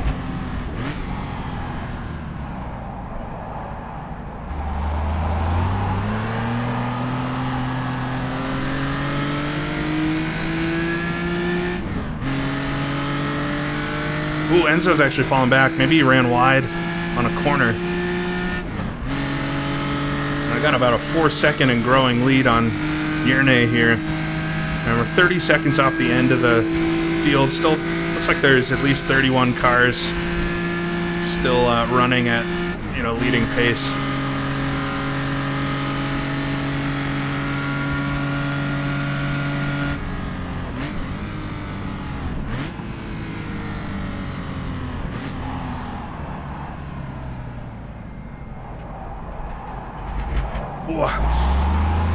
Sometimes you can get right around those tires without it even affecting the car. I hit them a bit that time. And fortunately on the relative, I couldn't figure out a way to hide cars which are in the garage, so...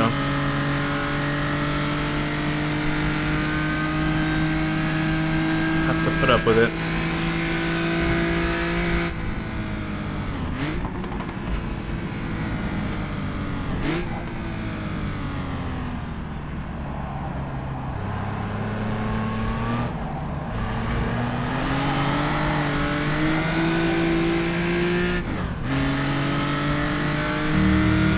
Kings Bridge up to Longford. This is the town of Longford itself. And the brewery here right on the inside of the corner. You can see the sign right there. Still there to this day.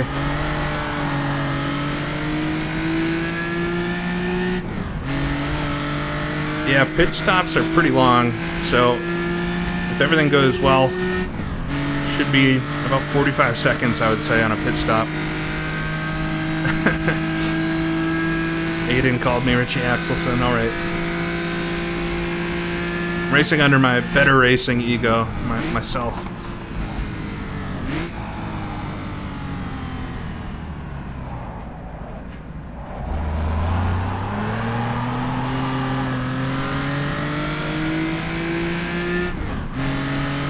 This track definitely, the Jag is the best car here, and I have to take advantage of it because this is not going to be true at some of the other races this season. One thing I didn't say about the points when we were looking at that is only your best 4 races count for points. So even folks that didn't make the race today have just as much of a shot at winning the championship as everybody else. So it's just your best 4 results for every single championship that count. Very, very much like how they did it in the 50s and 60s, and I like it a lot, especially for an online league, because, you know, things come up, folks can't make certain races, or maybe your car is just so bad at a track you can't qualify even. Gives you a couple drop races to sort things out.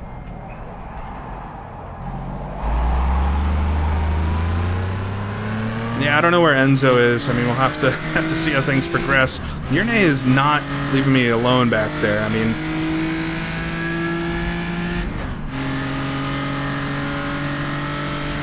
34.5s are good laps. Sun's dipped behind a cloud, it seems. Down to second gear here.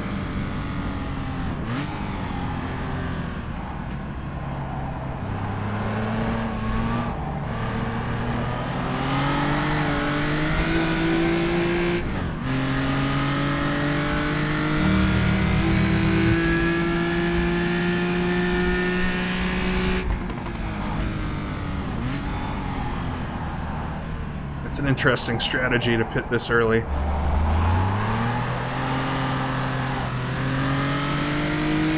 I've got about a quarter tank. I didn't start with a full tank. Car is...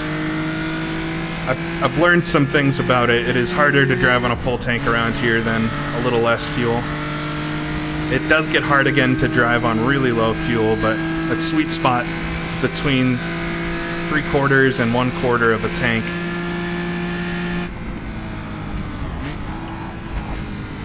Oh, Enzo retired. Oh no. I wonder if they hit the fence or something.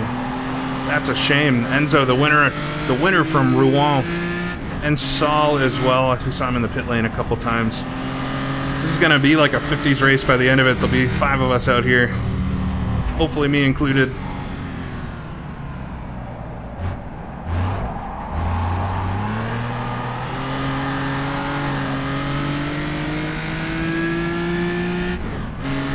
keeping my eye on Yerne because I don't know if I'm actually pulling away from him or if he's just catching me through the slow corners. Over 5 seconds on the straightaway. Definitely not close enough for a slipstream, but I can see the first of the slower traffic in front. Yeah, Enzo was doing great. It's a shame. 6.67 seconds before I get into the braking zone. 6.8. We'll see what that is next time by. That's definitely a big development. I expected. Yeah, those Ferraris are hard to drive, though. I'm not envious of anybody in a Ferrari today.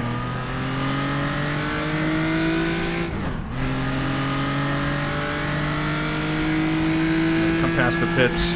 Start my 13th lap. Yeah, I think I am pulling, but not super fast.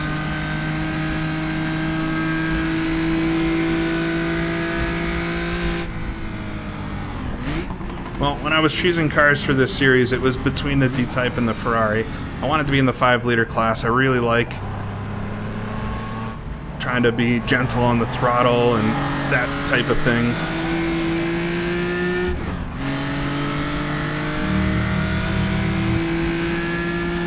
But yeah, the Ferrari, especially at a track like Targa Florio, is going to be a better car than the D-Type to have. We saw that at Rouen. D-Type was not the best car there. Alright. So I need about 2.4 gallons of fuel to make a lap here. Got 11.5 left.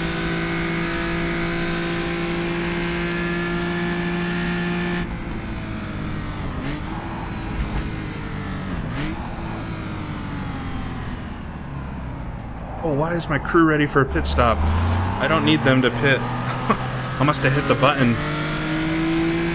Alright, I'm not pitting yet, so hopefully that doesn't hurt anything. I must have hit the pit button or something by accident.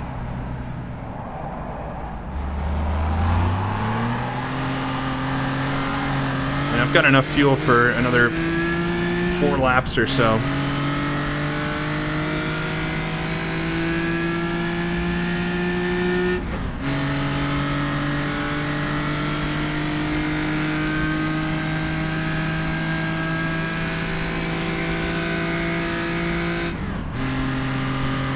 Catching one car here.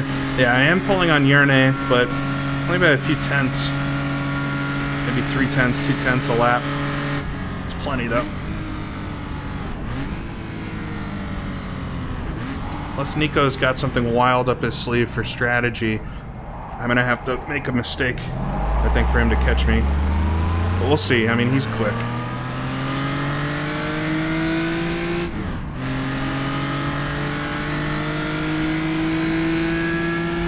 Catching up to Tilo. I'm gonna catch him right in the worst spot. So this is what's gonna dictate a lot of the remainder of this race. Is just working my way around traffic, not miscommunicating with each other. I'm gonna have to follow him in here. Hopefully get him before Longford.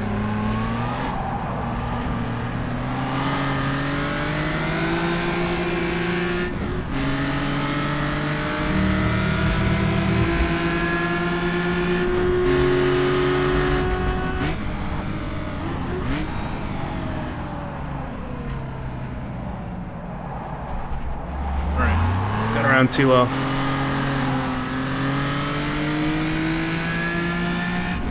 I'm gonna run it pretty close to empty. I think that's better than having to fill it all the way. If you were here for the test race, I really messed up the fuel strategy, and because I really liked the car with full fuel, I wasted like 45 seconds in the pit lane throughout the whole race, which I was in like 6th position, and then I pit and ended up finishing like 16th or something. It was really silly of me. So I spent a good amount of time this week just working out my strategy for this, and fingers crossed it all works out. More based off time, though. I need to make it another 4 minutes, which I'll definitely do.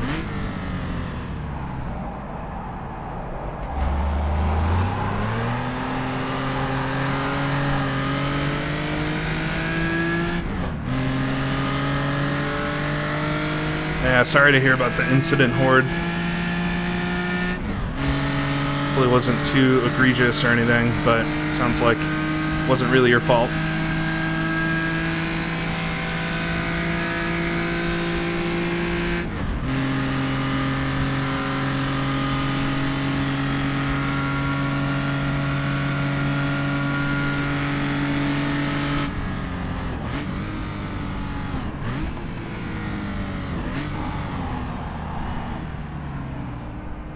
Hay bales everywhere. Oh, I really clobbered the tires there.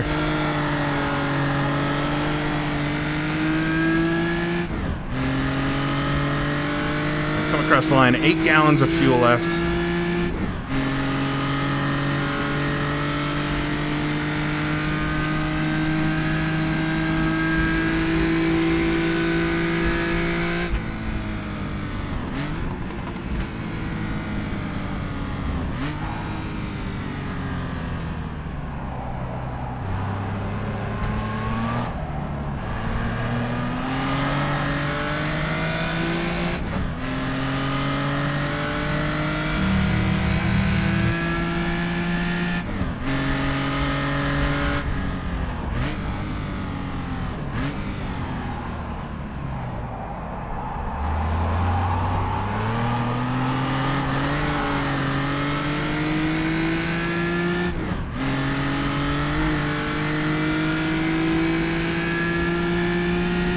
Up on Isidoro here, and David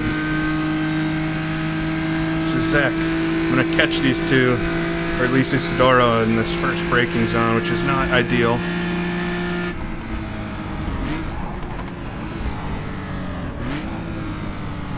Just follow him through. I'm going to lose a bunch of time to Yarne here, but not a lot I can do. I can just hope that he has similar issues. I'm going to lose a ton of time through here. This is just not a place you can pass.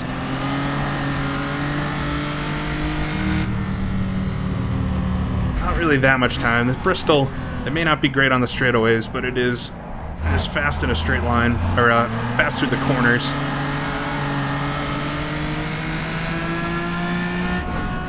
Sorry, I'm going on the wrong side of him there, but it just kind of worked out that way.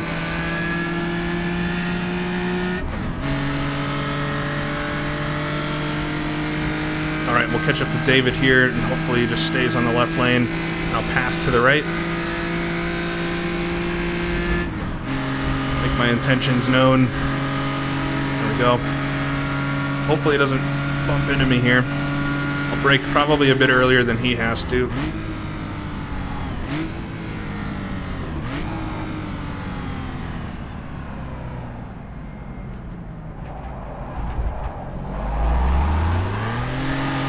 Alright, we're getting really close to pit stop time. I got about a minute to go before I get to 1/3. 5 gallons.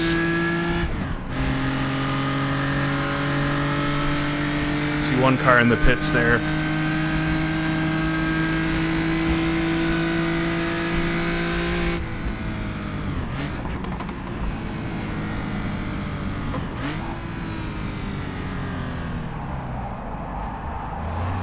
Whoa, what happened to the car there? That was weird.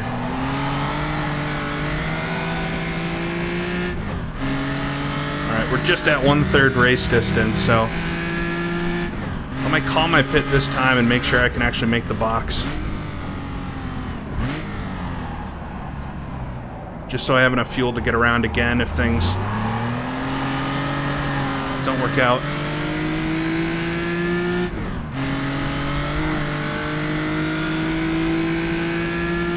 Yeah, there's some naturally progressing weather on, so the weather will change a little bit, but it's not going to rain. It's Australia after all.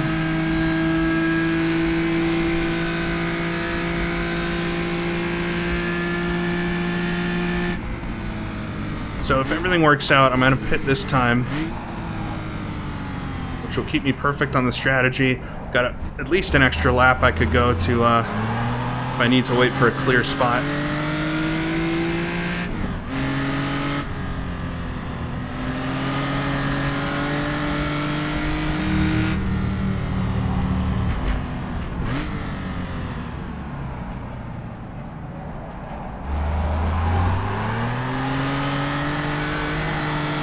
requested.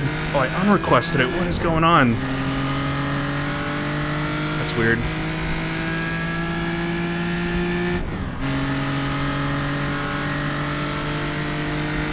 Alright, no change to the tires. Gonna put 38 gallons in. No damage to fix. That's what I like to see. And hoping to see the crew is ready for pit stop here, but I might be going around another lap if they're not.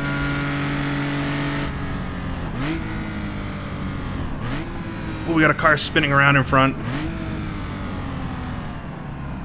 Alright, crew is ready.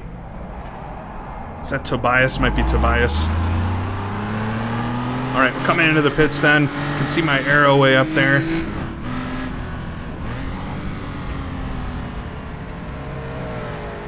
Try to get it stopped here in the box. Alright, first stint.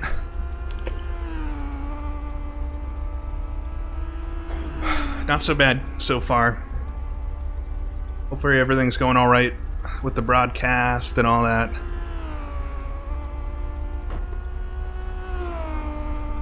Appreciate everybody being here. It's a lot of fun so far. Well, it's working out pretty good, but a long ways to go yet. Long ways. And yeah, we'll have to see how everything cycles through these pit stops. One car leaving the pits there. That's Silvino, I think. Or no, Nate. That's Nate Cohen. Right, 36, 37 seconds. Should just be a couple more seconds. Wait for the car to drop and then back on it. Just back into that groove. Oh, there's Nico. What's he doing? Alright, I'll pull away. Nico almost hit me. I don't know if he got into his box all right there. There goes Alessandro on by. So I'm in third now, which is not so bad after a pit stop.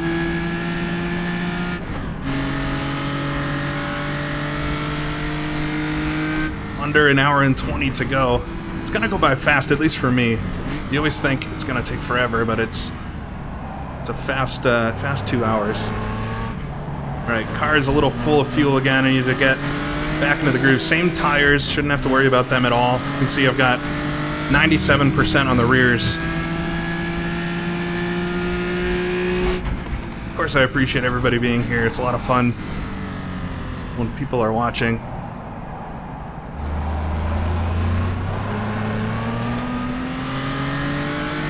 Yeah, did Nico actually get it stopped in time? I was very slow going into the pits compared to him. Alright, Nate's here on the right. Hopefully he just lets me by. It's one of the Bristols, I think, if I'm not mistaken. Probably the slowest car for this race. But they're driving them very fast, if that counts. Alright, so I got Alessandro in front.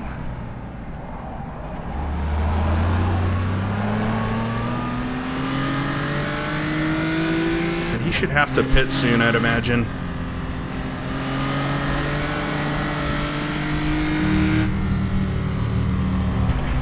So I'm not going to do anything too wild, but I should be faster than him. I was way far ahead.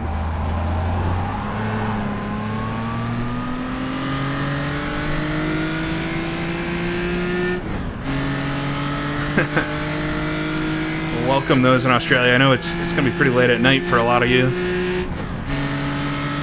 Got Southpaw Racer in the race.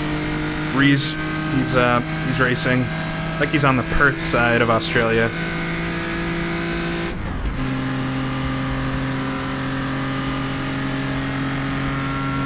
Alessandro's pretty quick, but he's on lighter fuel, I think, which might actually matter quite a lot.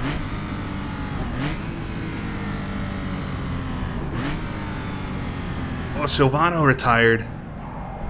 We saw it. Did we see Silvano? Whoa. I ran a bit deep there because Alessandro did as well. Get around Alessandro.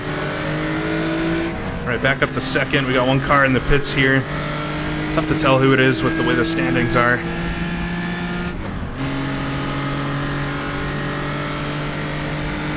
Alright, just be sensible, Alessandro, behind me. Please.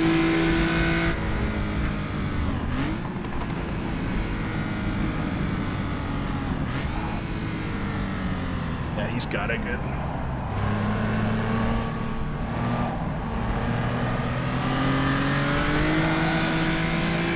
And finally, FPS has gotten a bit better, knock on wood, under the viaduct there. Glad you're here, Mr. Olson.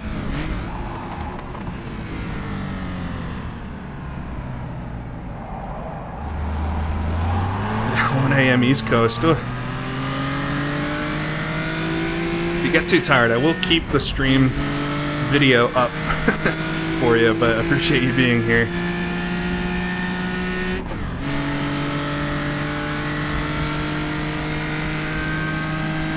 Yeah, the time zone I picked for this was on purpose. It's, I think, the best for the most number of people, and it's unfortunate you can't have the perfect race slot, but it's pretty much like Eastern Australia and Asia, like Japan, unfortunately, that New Zealand would have a really tough time here, but otherwise should be a decent time for almost anybody if you're available.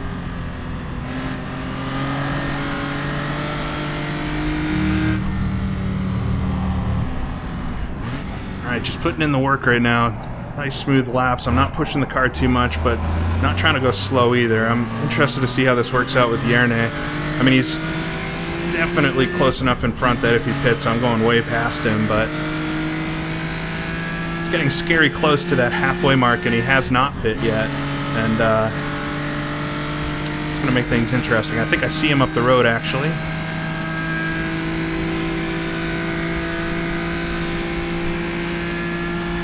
Nice 10:55 here, too, in Boston. Should have got up to 4th there.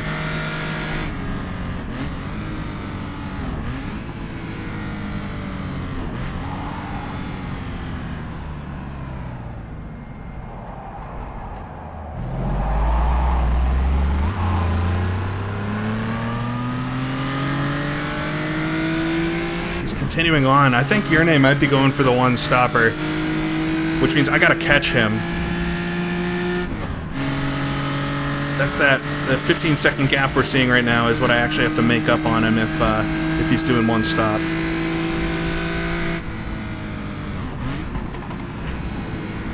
Try not to change what I'm doing too much because it's working out well, but might need to up the pace a little bit. That was quite slow.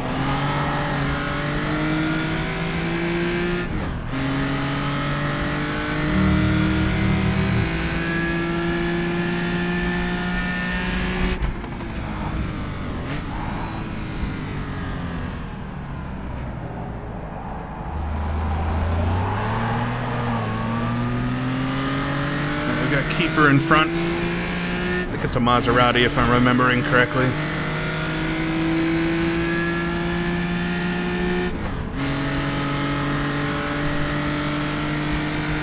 It's actually quite quick in a straight line. Stay on the left, I'll go right.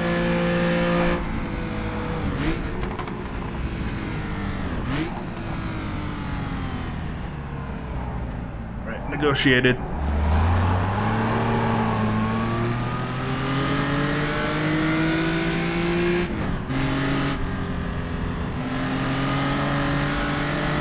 I'll be very surprised if Järne can do this on a one stop, but I know he's very good, so I guess that wouldn't surprise me. And maybe why I was able to actually pull away from him at the start.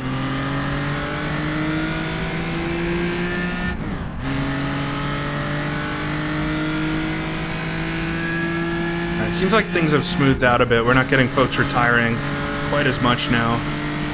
Got Ryan Kane in front.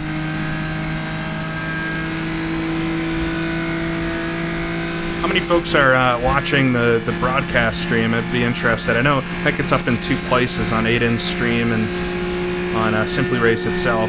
Hopefully a good crowd over there too.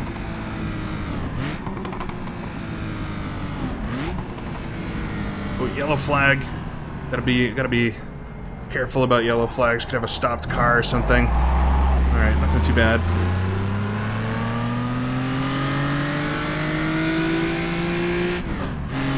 Alright, 9 minutes, and if Järne is making it to halfway, that's what he's gotta get.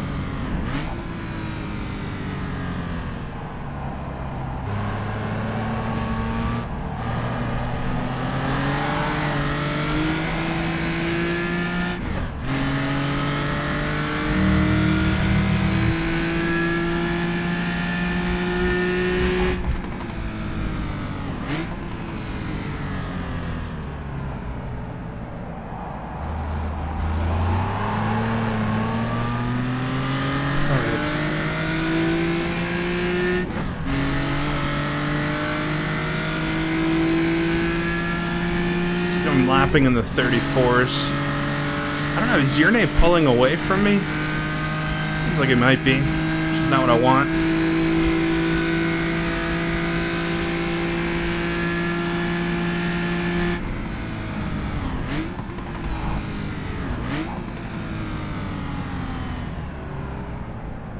I mean, Nico's definitely on the two-stopper, so unless he comes up behind me.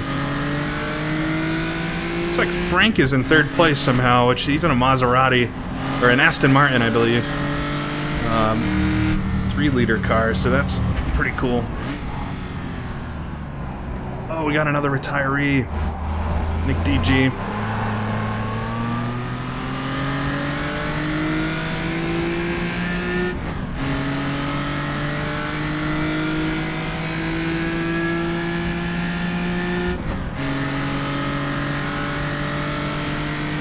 I mean, it seems like he's pulling. He's up to 19 seconds now.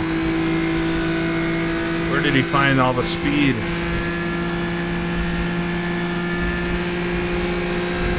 Just keep on it. But that's not encouraging.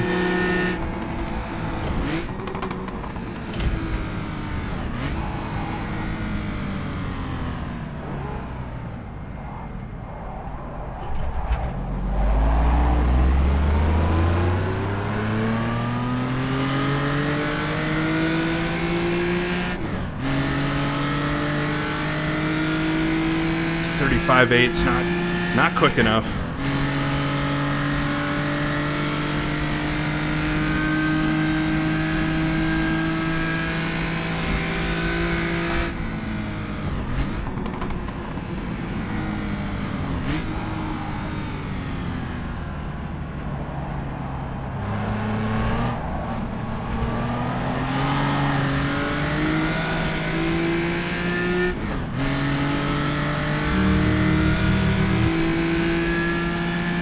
And 6 to go.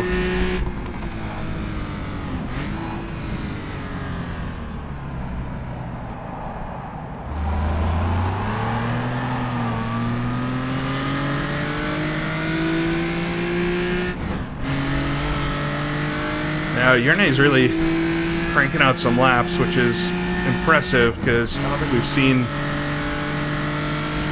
seen the Ferrari go that quick. Got a good little group of traffic in front now.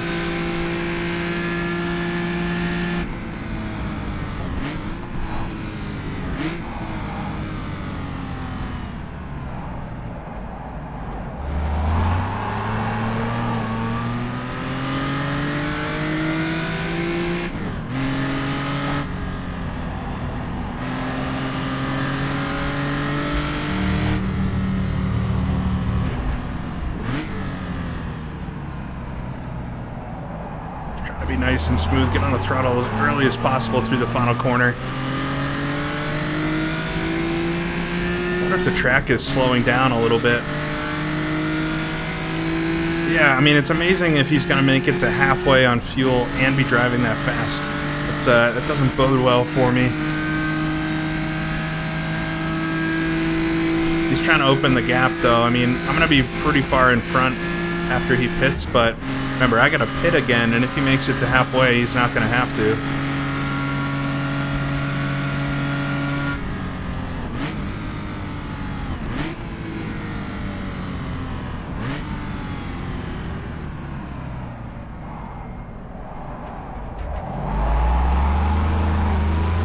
Just hoping to see him in the pits here early.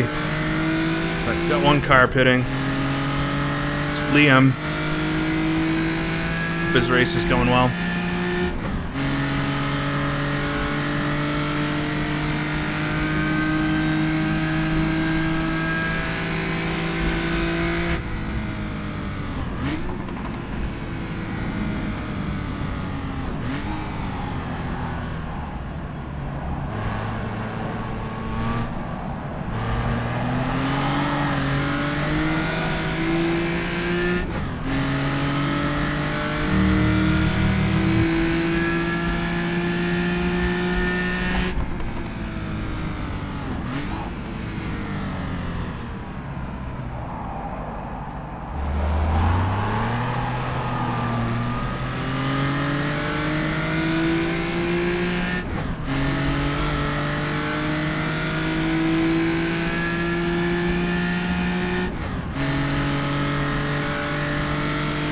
catch this group and need to try to get around them as quickly as I can, you know, without causing anything too dramatic.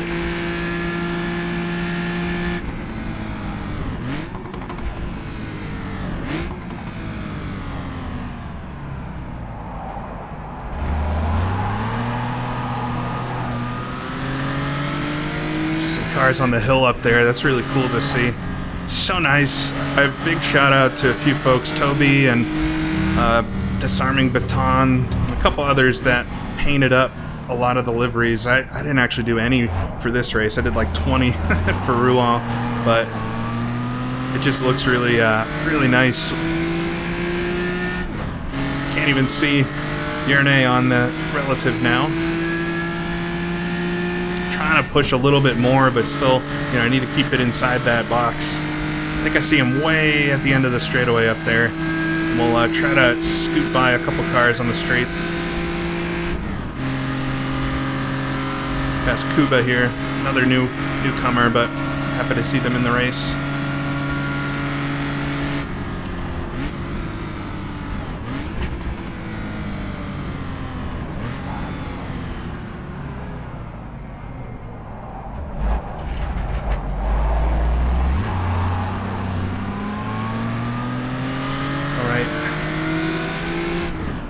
Still no sign of him.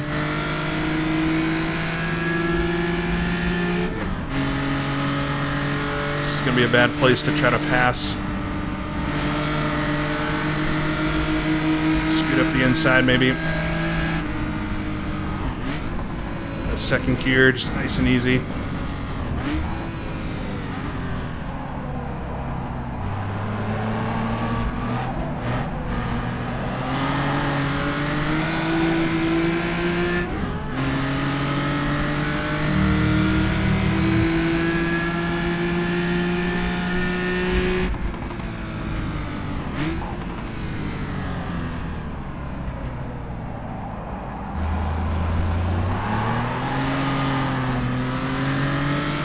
Alright, we're just about halfway in, and Yernay has made it. I expect him to pit this lap, and that's incredible. I could just see him. It's that white car, if you can see it. You might not be able to on the stream, but I just saw a glimpse of him there. And yeah, that's the gap that I'm going to need to close somehow. About 15 to 20 seconds ahead of me. That's a lot of time to try to make up in an hour.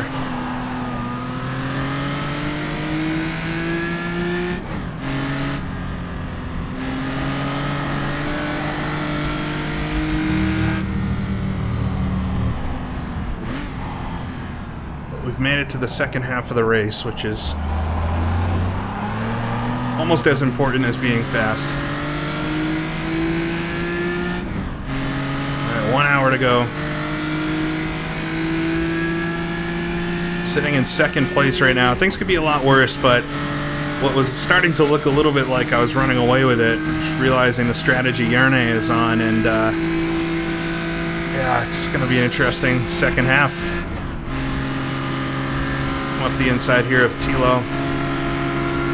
Hopefully be able to outbrake him here in the braking zone.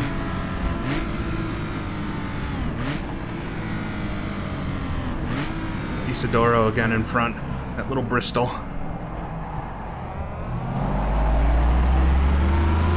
Alright, Yernay, I think, is in the pits, if I'm not mistaken. Yeah, that's Yernay right there, I believe. Oh, maybe not. Oh, Yernay is still ahead. My phone's going crazy. I don't think so.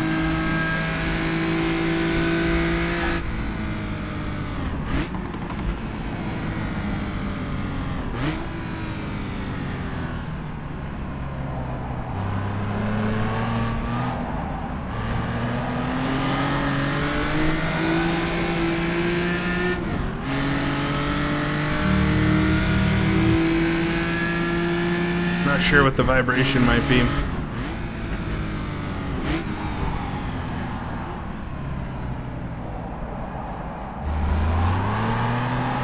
Hopefully not too annoying or anything.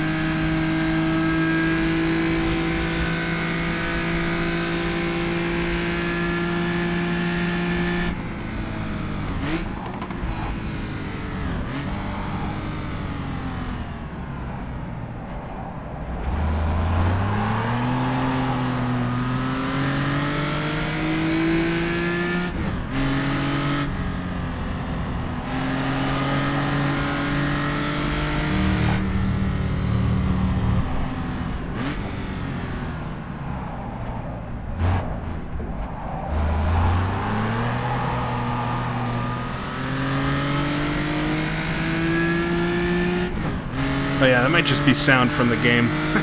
Who knows? I can't believe Urne is able to pull away from me while saving fuel. I mean, what's going on? How far can the Ferrari actually go? That's incredible. I mean, the E-Type definitely cannot make that far.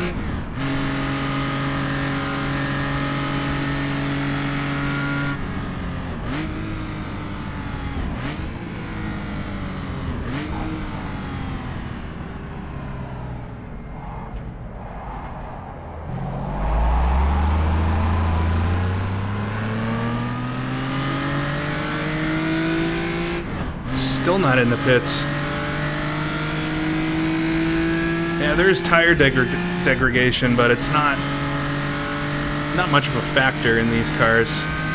I think over this whole race we might burn 10% of the tires.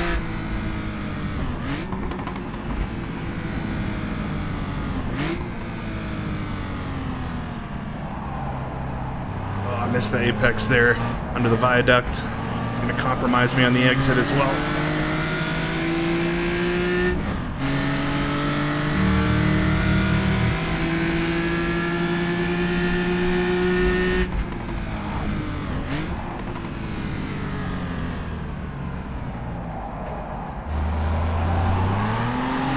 I mean, I think that strategy is going to work out really well for him because he's made it 25 laps without pitting. That means he's going to have no issue at all making it to the end.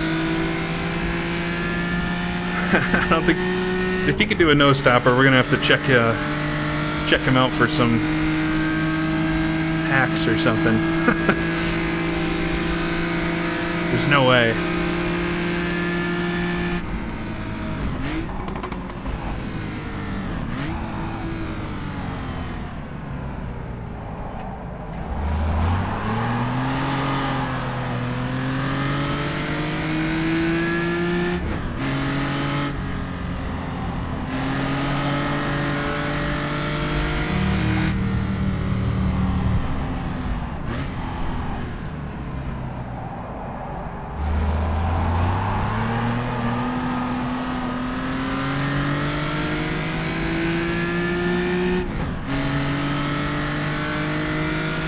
Yeah, I don't know how long he's going to go. I mean, he's way further than I thought was possible. I thought it would be one of those things where he's pitting with like an hour and 1 minute remaining, but the time he's in the pits will compensate, and it seems like there's no issue for him to go one stop it. I mean, I'm blown away if it's not this lap. I mean, he's going to have a longer stop than me because he's got to put a full tank of fuel. I can't talk anymore. But I don't think that's going to make up for 20 seconds that I'm behind. He's still not in there. What's going on?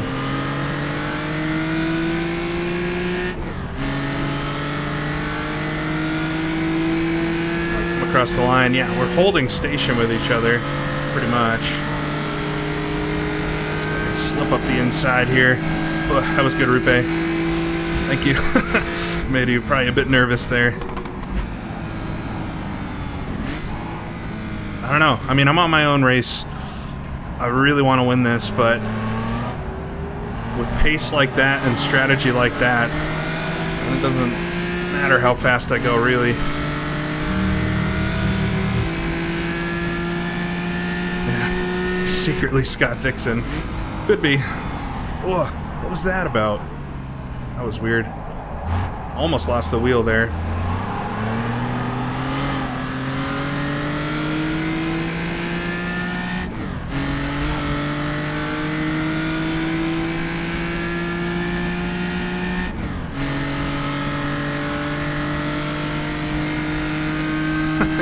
I wonder if new AI will find a girl for you as a threat. Sounds like a threat. Please don't.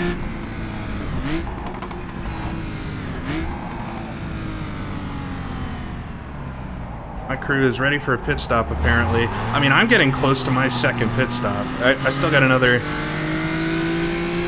I don't know, 20 minutes, maybe 15 minutes at least, but I don't know why it's saying my crew is ready. It must be a Must be the fuel calculator is off for the sim.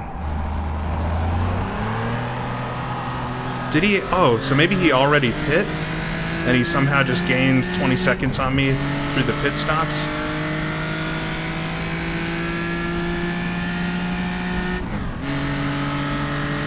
That's crazy.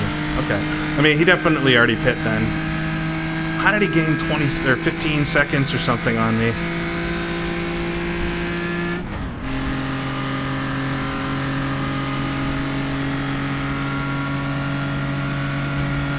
That's wild.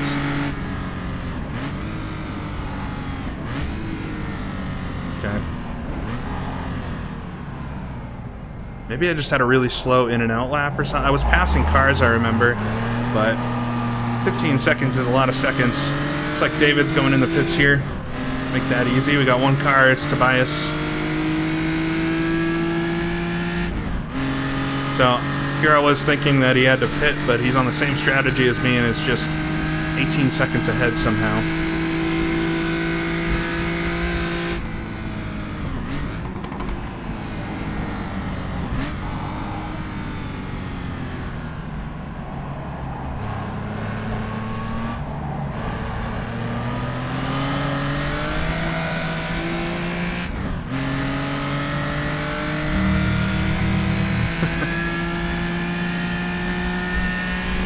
Oh no, Nico! So Nico's out. The other Jag. That's not good for the championship or the manufacturer's championship. I might get the points for us, but he could have blocked some points. Although it's only going to be between Ferrari and Jag this week for a 5-liter, so.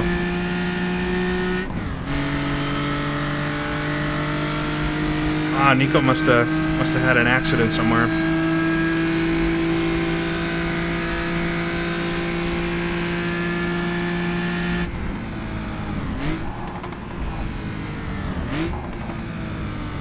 He's not pulling away from me, but I'm going to have a tough time catching him. I'm going to try my best. I'm going to up the pace a bit. See what I can do here.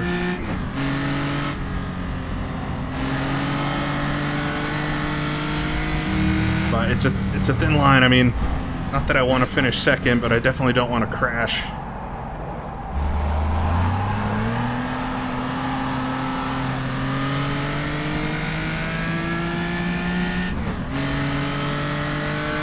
I'm on a good lap right now. Potentially best lap yet. Seem to be doing this. Set record laps. We should have like 20 laps left, but that means I need to gain about a second a lap and execute my pit stop perfectly. Oh, he had like a mechanical issue, I guess we'll call it. That's unfortunate.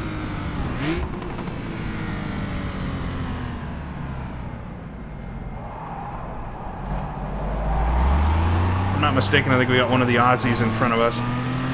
Alright, this is going to be my best lap so far by far. Just going to keep doing that.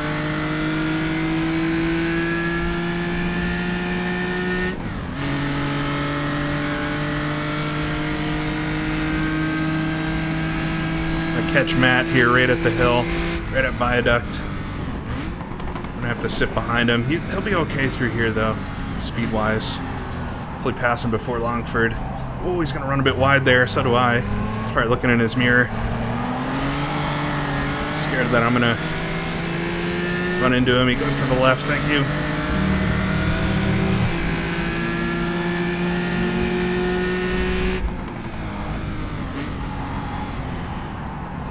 So I got to try to figure out how much fuel I need to take here at the end. I was hoping I wouldn't be this close, but I definitely don't want to take more than I have to.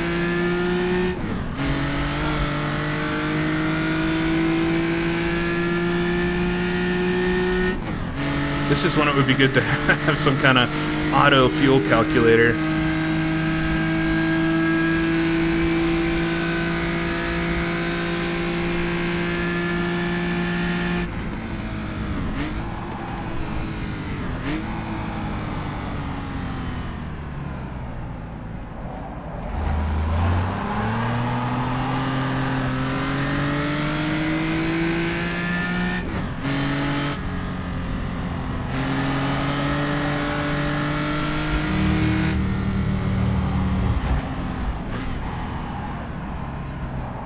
so easy to run wide through Newry here.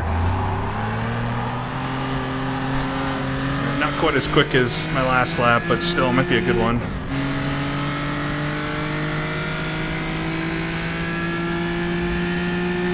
I'm actually going to go quite deep past the 40-minute mark, so I'm going to have to calculate fuel because I can't afford to take more than I need.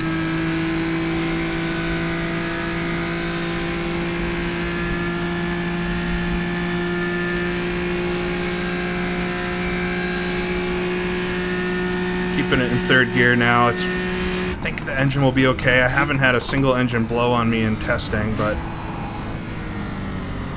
Ooh, car in front locked it up quite a lot.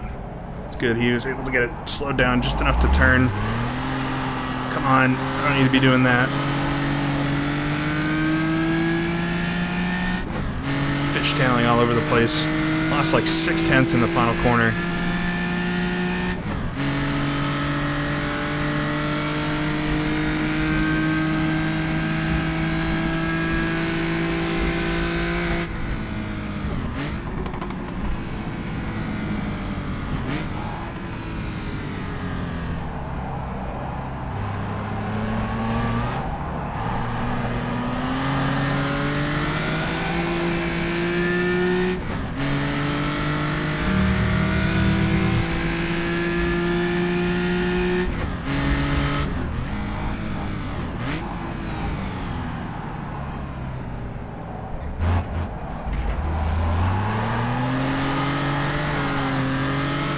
Frank in front of me. He's in the top 10, which is good. I think he started towards the back. He had some issues getting into qualifying.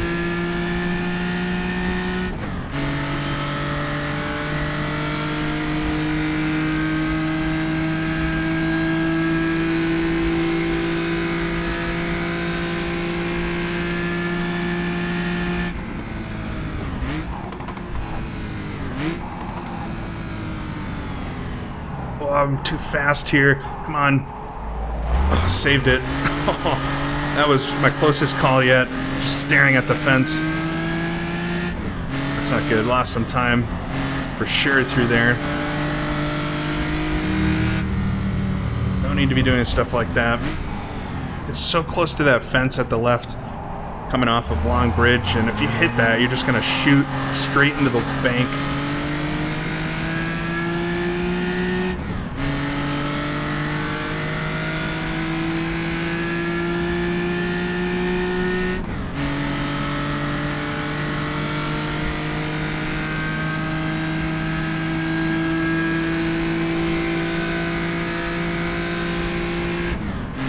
Should have pushed more at the start. Shoulda, coulda, woulda, but I was definitely taking it quite easy. I thought I had a nice, easy lead on everyone.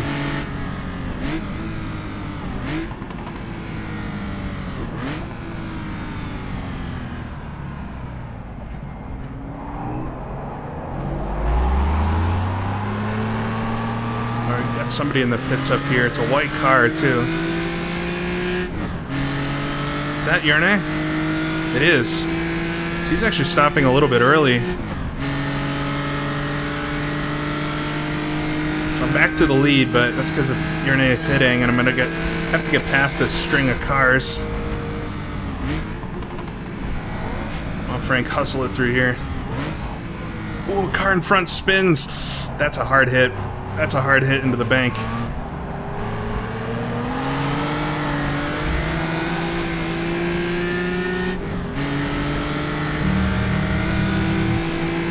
Try to get Frank here down to Longford corner. Sliding the car. Maybe the tires are going slightly. He's gonna hang it out there. Come on, Frank. No. I mean, that's, I guess, my bad, but I figured he would at least let me slide in front of him. Don't want to hit anybody, but I guess I'll take fault for that. But luckily we both got away from it. I'm sure he's not going to be too happy with me. Sorry, bud.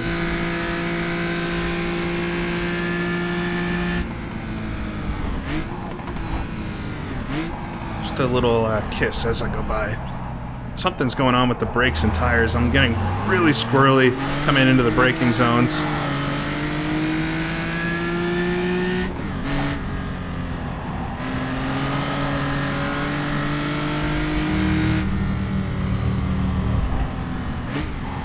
keep all 4 on it. I can't get new tires. I mean, that's going to take a ton of time in the pits, so...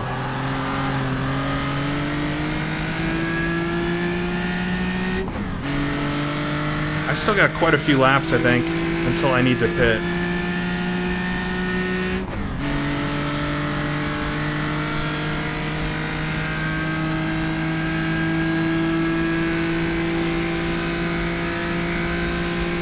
Yeah, and it definitely can lower the fuel, I think, because it adds the fuel to your car, to what you're carrying.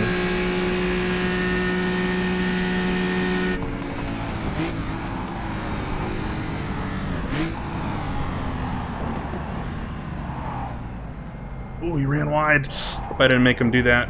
Looking in the mirror.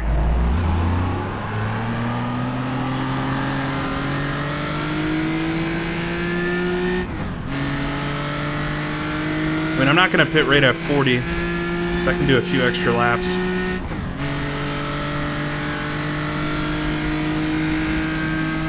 Got 9.2 gallons left.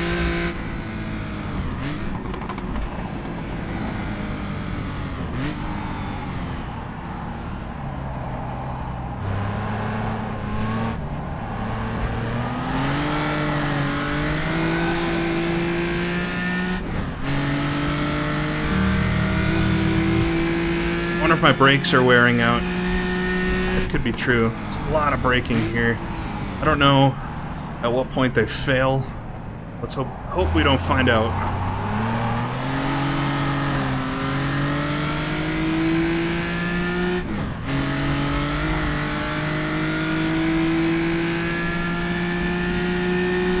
All right, 40 minutes to go. So last 1/3 of the race. So I can definitely make it to the end here.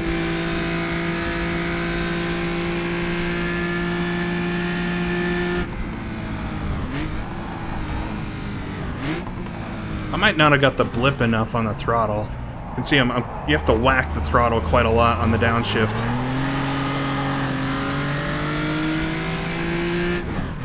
Doing heel and toe for 2 hours in these cars is a decent amount of work. Trying to make sure I get the blip nice. Oh yeah, I've got some damage from the contact with Frank. I'll watch that back later. I mean, I'm sure it's my fault. I just figured he would give it a breath, let me slide in front, and I shouldn't have assumed that, because he's obviously trying to win.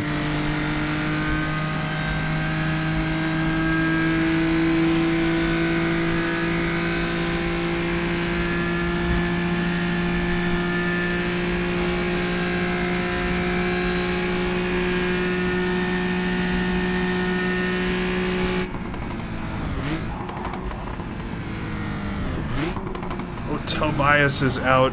That's a Ferrari.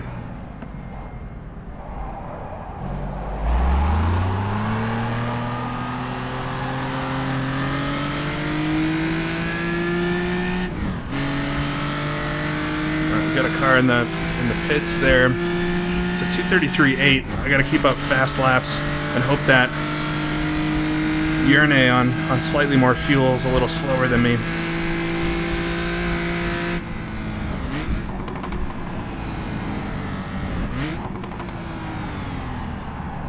Oh, come on. Car almost didn't slow down there. Big slide.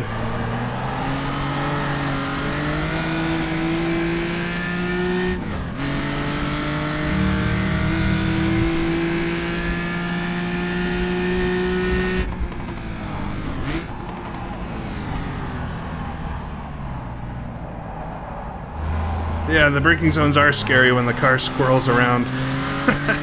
It's starting to get really hard to drive, and I don't know what's going on. I'm sure it's just getting worn out a bit, but yeah, hopefully everything stays together here.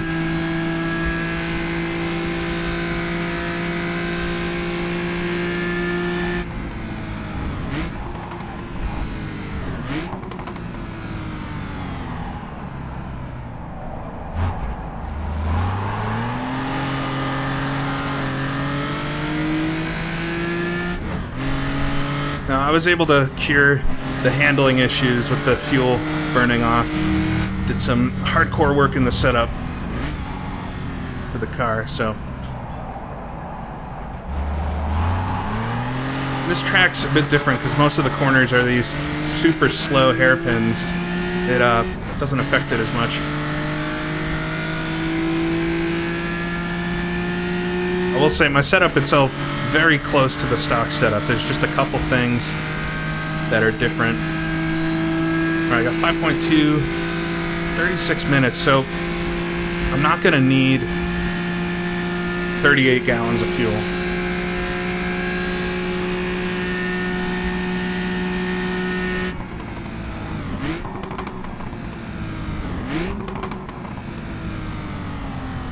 But how much am I going to need?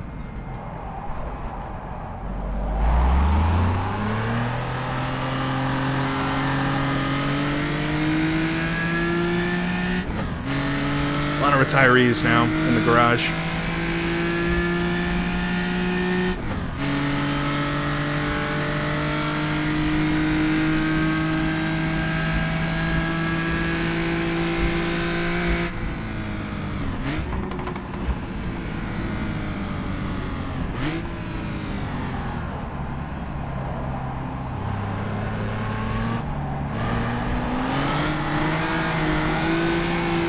Sliding all around.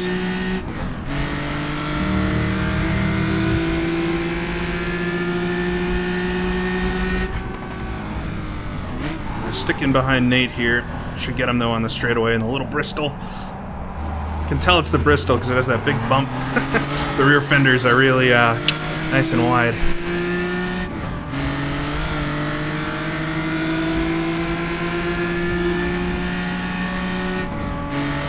I don't want to mess up and have it be, not be able to stop or something because somebody's in my stall, although I don't think that'll happen. But I might pit this lap just to get it over with. I think I can do 34 because I already have I'll have about 2.5 gallons in the car, maybe 3. So, a bit wide there through Nowry. Come on, that was very sideways.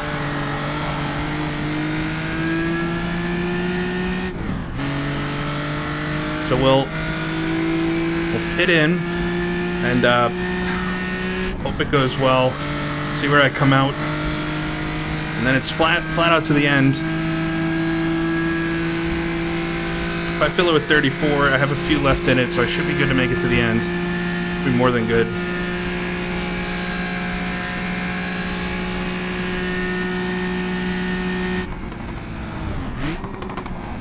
Alright, cruise ready.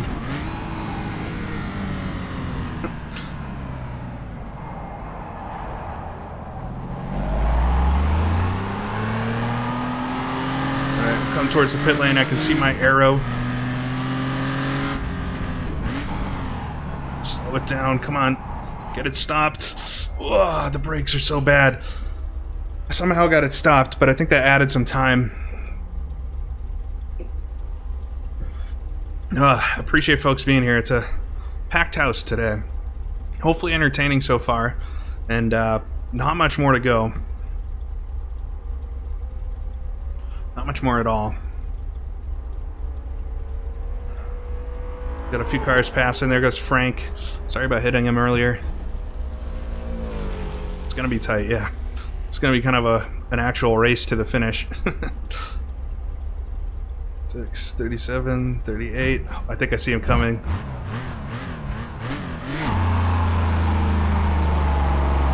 Oh, that's not him. There he is, though. He's right behind the blue car, I believe. No, that's not him either. So I think I beat Yerne out.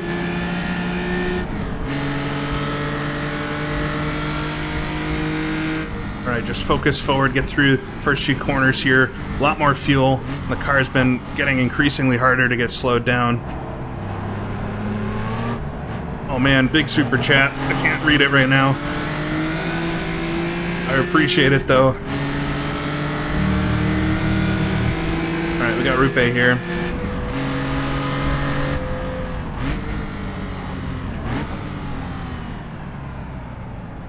Slide it behind him.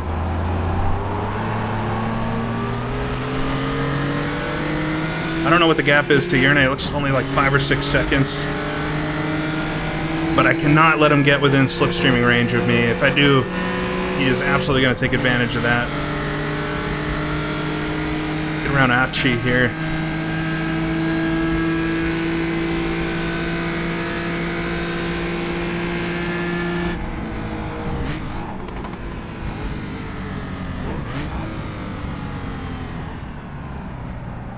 Ooh, Achi's going to run a bit wide. I feel bad when I'm behind somebody and they outbrake themselves, because no doubt they're looking behind to see me careen into them, but trying to be safe.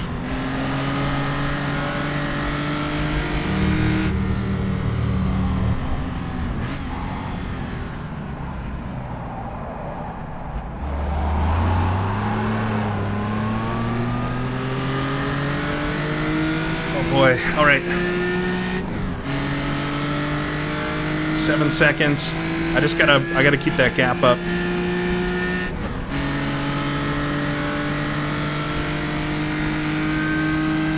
Just gotta keep the gap up. We got about 30 minutes to go. It's still a quarter of the race. Keeping that in mind, still plenty of time to make a mistake.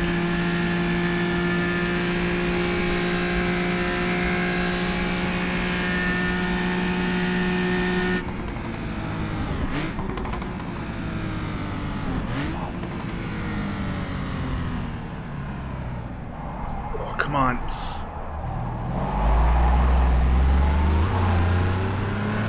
It was very slow through the final corner. 30 minutes.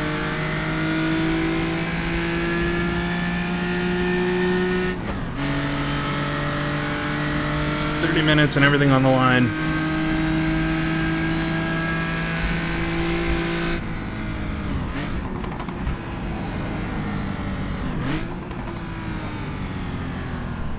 I'm losing confidence in the car a little bit just because of how squirrely it's getting under braking.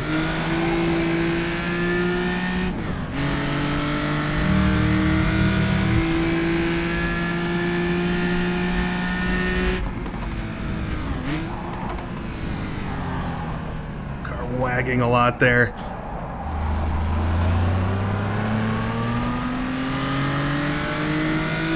Nice clean track here in front of me, which is good. Just help me set some times.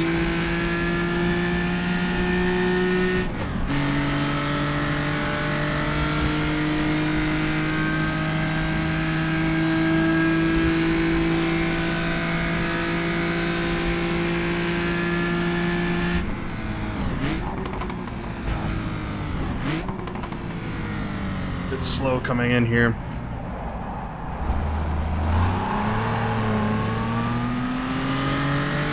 I'm gonna have to pass Frank again, I think. Hopefully a lot easier spot than last time.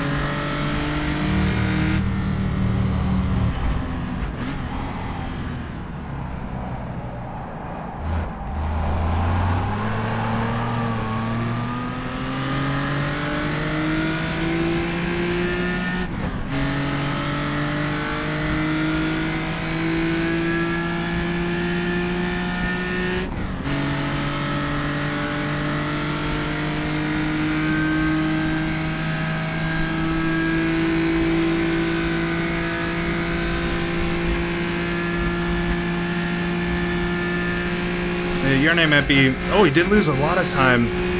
Alright, interesting. Wonder if he ran wide in a corner. Well, that certainly takes some of the heat off. But don't really want to change what I'm doing. It's working. And maybe you can back up the braking zones ever so slightly. I don't think Americans have any advantage over anybody anywhere.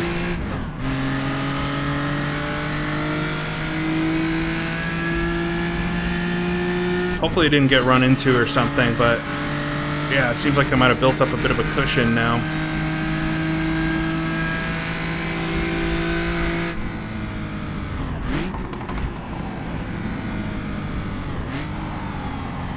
Oh, a bit fast here coming down to viaduct.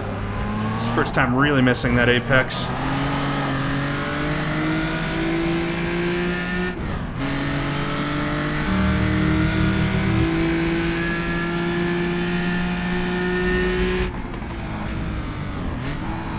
Making a few mistakes here. I don't think Irene is that far back. We'll see.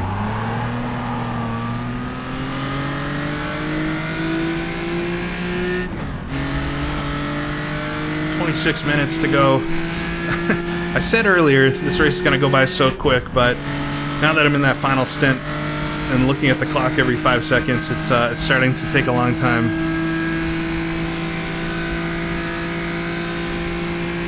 It's starting to really go by slowly. Just need to stay consistent here. It'd be really easy to ruin things now. Oh, I hit that inside curb a little bit.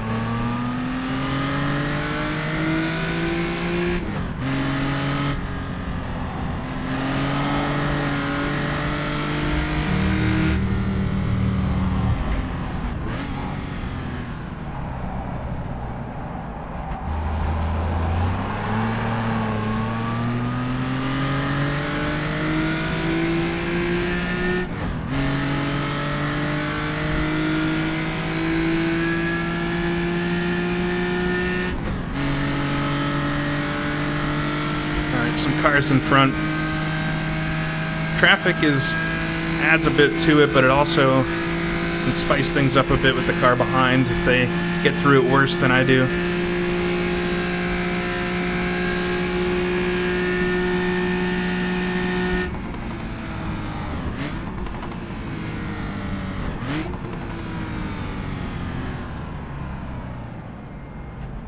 It's probably easier to see the gap on the broadcast. They're showing it. That was a slow corner. Clutch it a little bit to get through.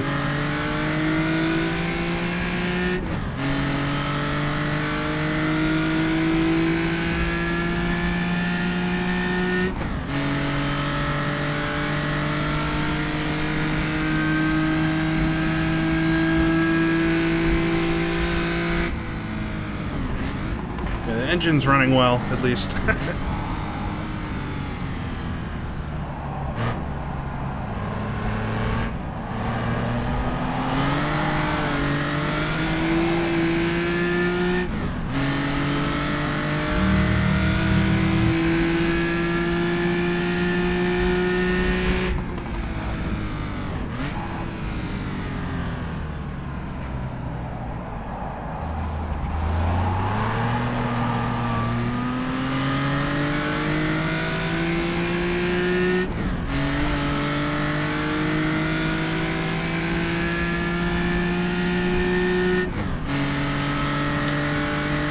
Sip of water here.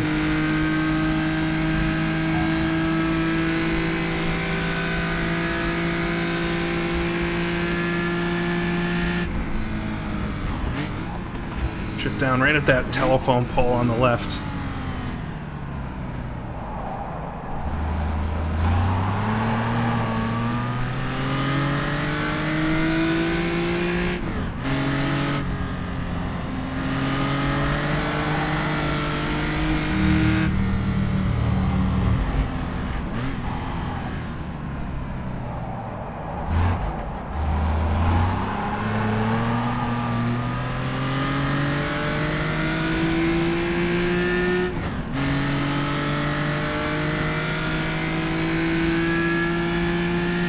Bots are back in town.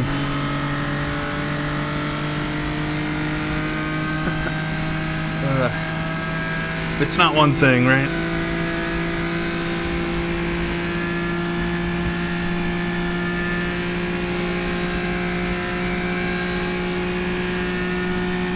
A couple cars in front here.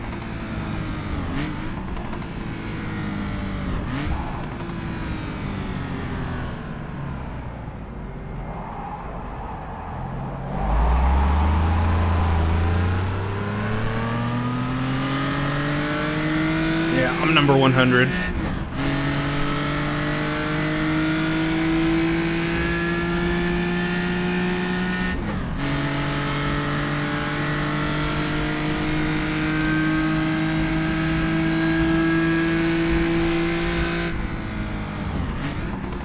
down the gears. This corner just always, it's really, really easy to overdo it because you're turning and stuff as well as you go through there. A couple cars in front.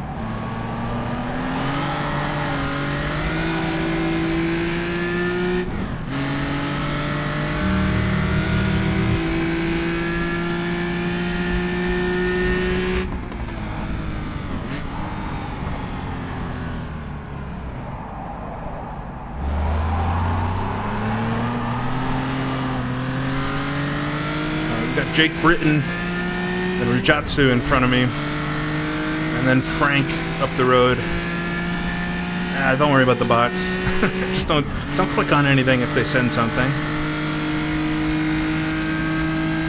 I think these three are actually having a really tight race together, so I gotta plan my move a bit. Don't want to. I can't expect them to really help me out much. If anything, they're gonna want to slipstream me.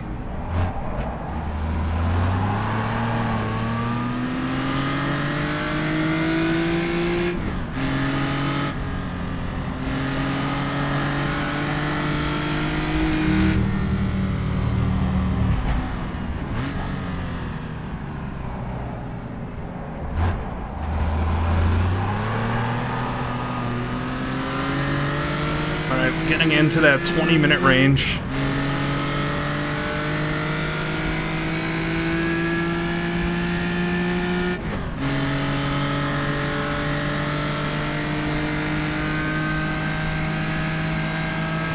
I'm going to catch these two right at the end of the straightaway, which is so awkward.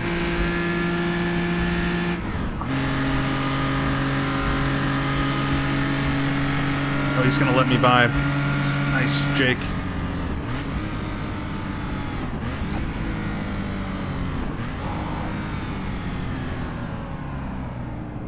Jatsu, a little bit of a lockup there. It's not easy to get any of these cars slowed down for the corners, not just the 5 liters. Yeah, I got a video on Nubla if you are interested. Took a look at that one a while back. It's a cool track, very similar to this.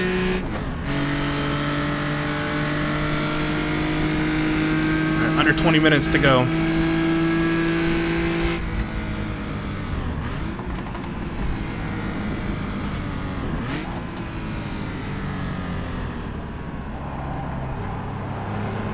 Oh, I saw some suspension on the road there. Oh, it's Rupe. I don't know if you saw that, but there was a tire and suspension laying under the viaduct.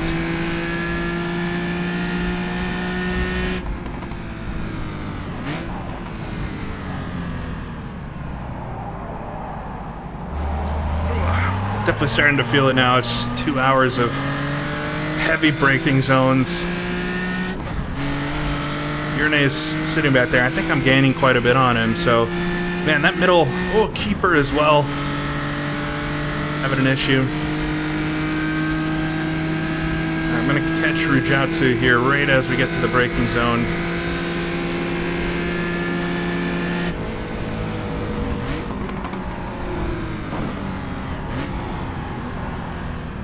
He's actually able to outbrake me. Yeah, crazy what a lighter car can do. It's nice he has the Ennis Ireland helmet design.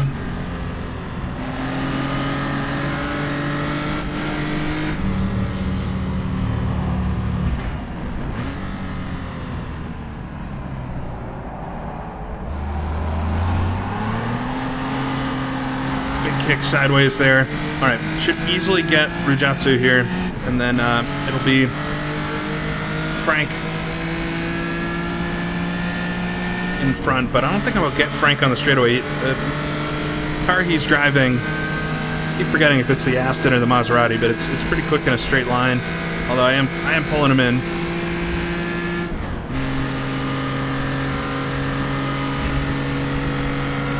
All right, get past Frank here and don't miss the braking zone. He's gonna pull alongside me through it.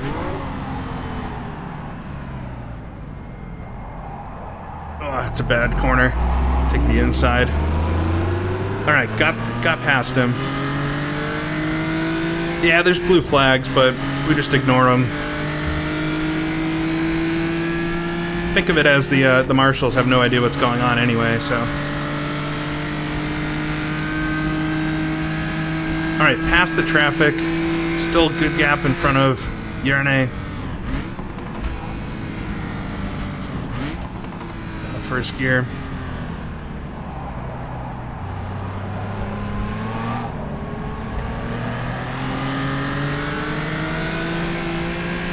No stops left, hopefully. If I do, we really messed up. But it's about 16 minutes to go. Could be an extra lap, pretty much, depending on when I cross the line, if I'm the first one to do that. Oh. Okay. Alright, keep me awake.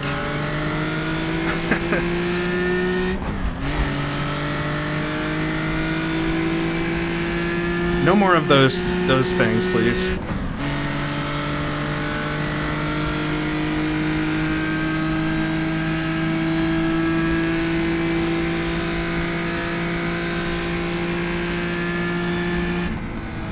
Yeah, if you think about how, I mean, doing race control in a race in this time period in the 50s or the 60s, you don't even probably have a lot of radios or anything. So you're just kind of viewing what you see, and they probably didn't even use blue flags much. Unless, some of the big races like Formula One. Especially an endurance race, though, there likely were not too many blue flags being doled out.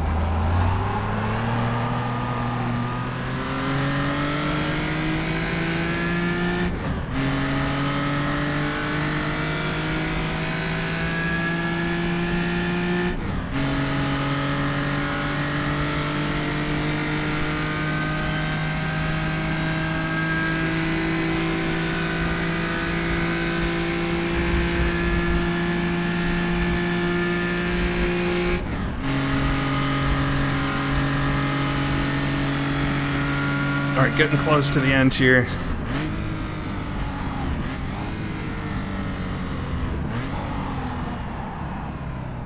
A little bit fast coming in. Got it nice and slow. Isidoro in front again. I haven't seen... wonder if Southpaw's still in here. Rees. Not seen him at all during the whole race.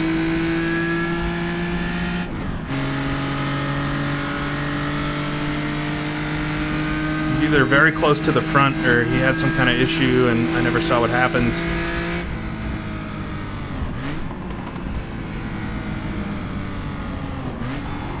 Down to first gear here.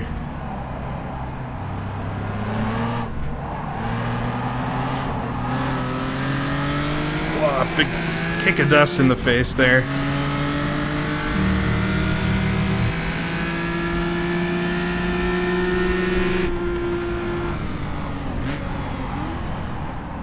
A car stopped on the outside of the track.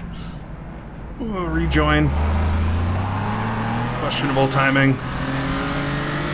Alright, get around Mr. Booch Magoo.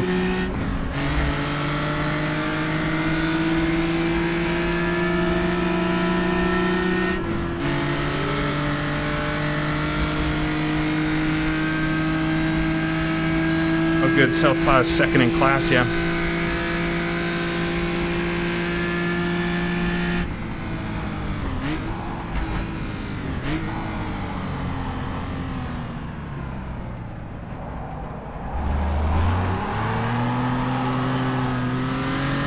Slide through there. Catching up to 5th overall, so I don't know if we'll put Jackson a lap down, but field is pretty spread out. Yarnay not so far back there. Definitely can't make mistakes. I can't run wide on any corners.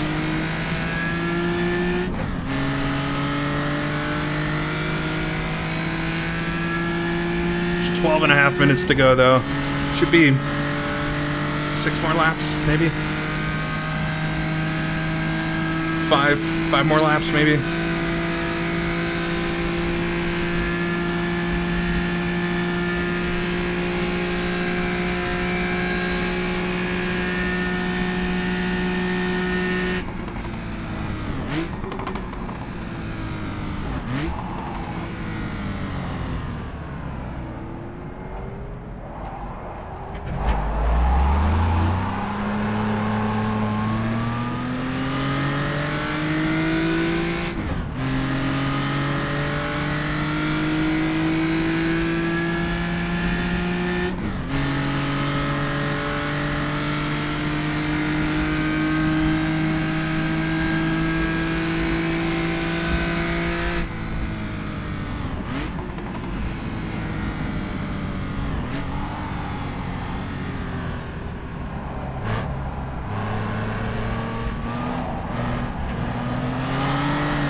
I don't see Yarne and the relative anymore, so he's got to work through those cars, which is just going to help me out more.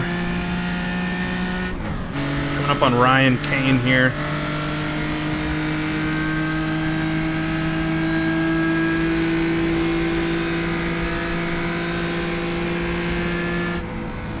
Let him take the corner.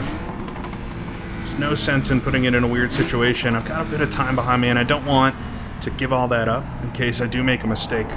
But it's probably better than trying to outbrake him and outbrake myself. The sun's gone behind some clouds at least. It's getting a little darker out here. But a nice, pleasant race day in Tasmania. Just coming up to 10 minutes remaining.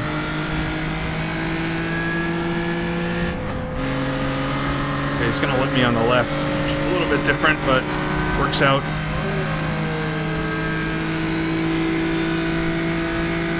Just need to get it to the end now, nice and smooth. Don't do anything silly. Probably 4 more laps or so.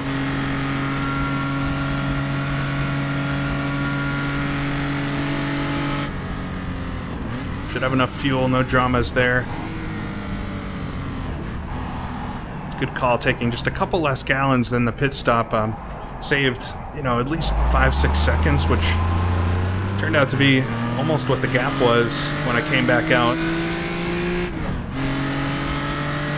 There's Liam in the pits.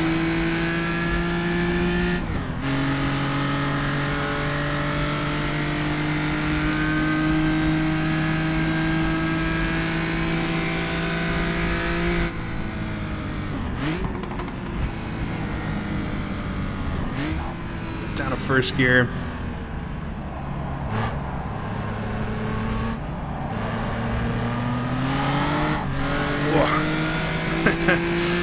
Keeps you awake.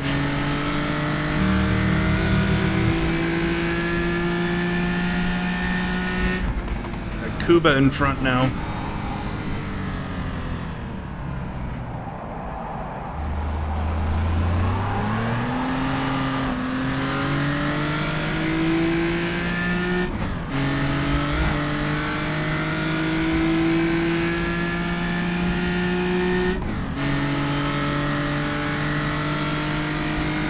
Slipstreaming. It's going to be another one of these where I catch him right at the end of the straightaway. I'll make my intentions clear. This one's a little more secure for me to jump up the inside and just hop on the brakes, try not to outbrake myself. A little bit late on the downshift to first, but not too bad.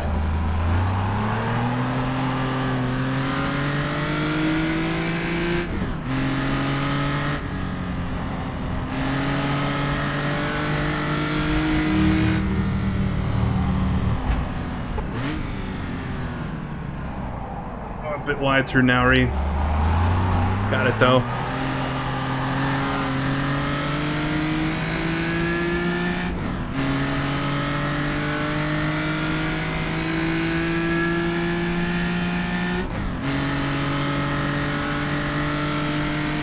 Alright, 7 minutes. Getting down to it.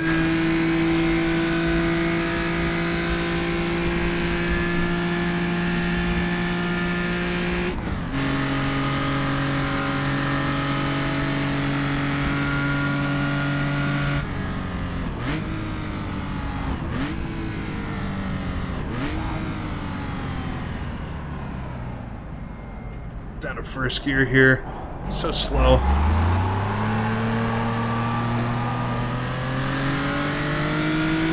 So I think it's going to be 3 more laps if I time this right.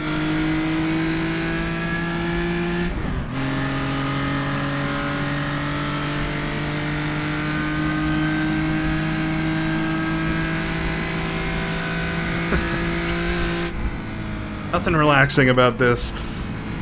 These cars are not easy, and it's been so fun to get a group of folks together that all take the time to learn them and try to figure out the nuances. And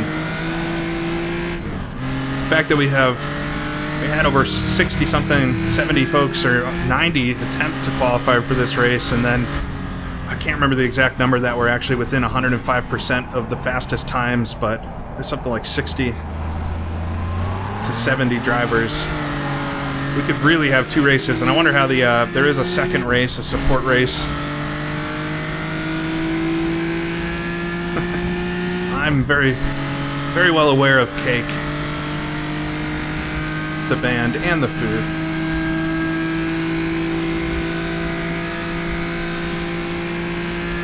Left hand is getting tired from gripping the wheel so hard the whole time. In all the braking zones, you're shifting with the right, so you're really one-handed.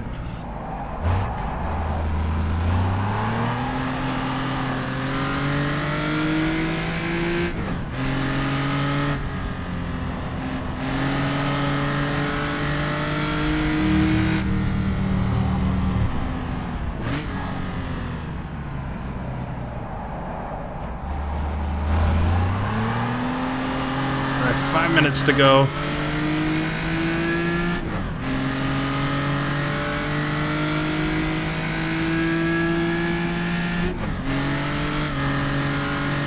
Did a little too early into third. I actually haven't done that too much, which is good.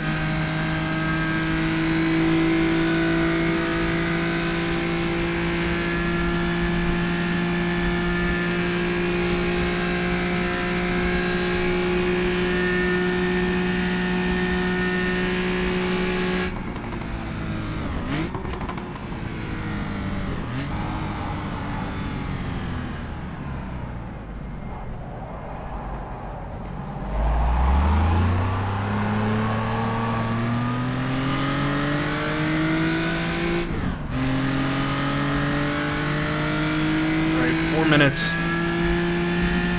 So we're going to come across the line with a little over 2 minutes remaining on the next lap, and I think it's 2 to go, but we'll see. I should have enough fuel for 3 if we really need it, but hopefully not. We'll get the car slowed down. Jeez, back it in to the first corner.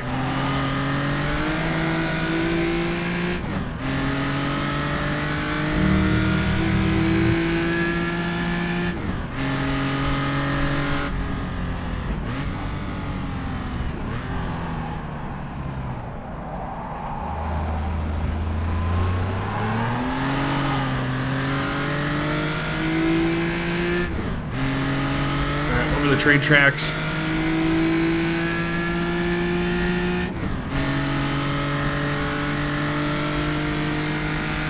Oh, car retiring with just 3 minutes left. And I know they're quick too. Interesting, right at the end.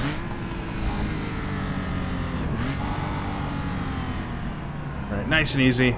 Just gonna make the corners now. Coming up on Jackson, though, in the Ferrari. He might want to go a lap down just so he has to do one less lap. We'll see, though.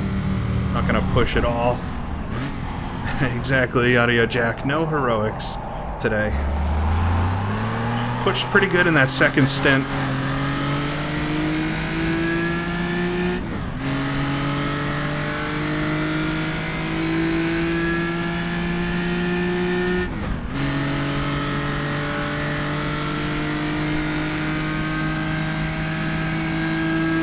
Alright, so we're under 2 minutes, so when I cross the line, should be the final lap.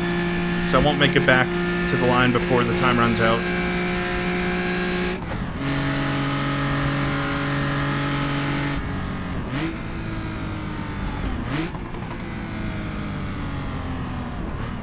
Oh, a bit fast there.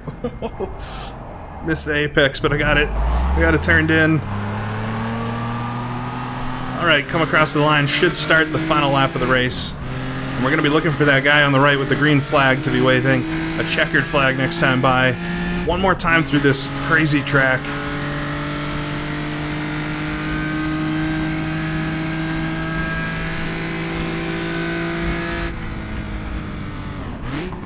Right down to second gear here, nice and easy through the right-hander. Yellow flag. Alright, we're going to take it really slow here. If there's a yellow, that means there could be a car stopped. Oh, he's there on the left. Okay. I don't know who that was. Cookie, looks like.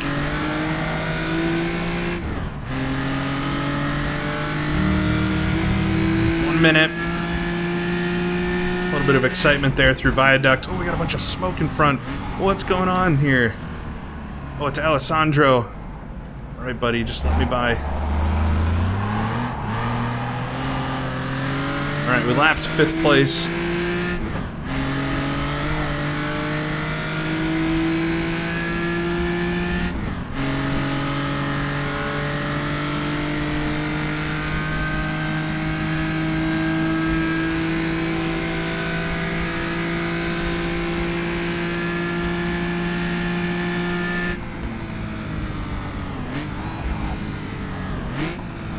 All right, down to 1st gear. Just gonna go through Long Bridge one last time.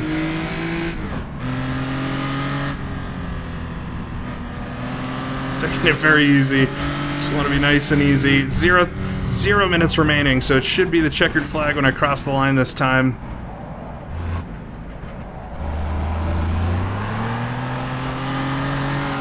Oh, there's Reese.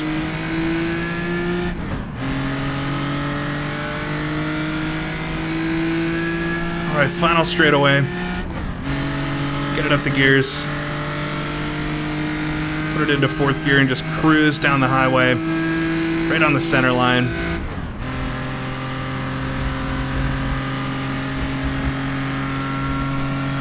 We'll call it to the final corner and one last braking zone for the D-type. Right, down to 2nd gear. Down to 1st. There's Jackson right in front. He's going to have to do a whole extra lap, but I'm sure he doesn't mind not going a lap down. Come out of the final corner and should see the flag now. Got one car waiting for me to cross. I never thought I would win one of these races. It's so challenging. The competition we have is so good, but I can't believe I just won it. The first race ever for the HRRC, winning in the 5-liter class, winning overall. I don't think I made too many mistakes either. I'm pretty pleased with myself for the drive. Not running wide at one of those hairpins is not easy. Not easy to do. Very exhausting race. Looks like we had a good number of finishers, but definitely a lot of attrition, and hopefully not too many, big crashes or anything like that. I appreciate everybody watching, along the whole way here. We got Tilo coming up behind me. That's going to start this championship off really well. We're not going to be able to go through the points on the stream today, but I will follow up with the full results and the points and everything like that. Oh, thank you, Lord. Thank you, Alessandro. Nice little rev from the Ferrari there next to me.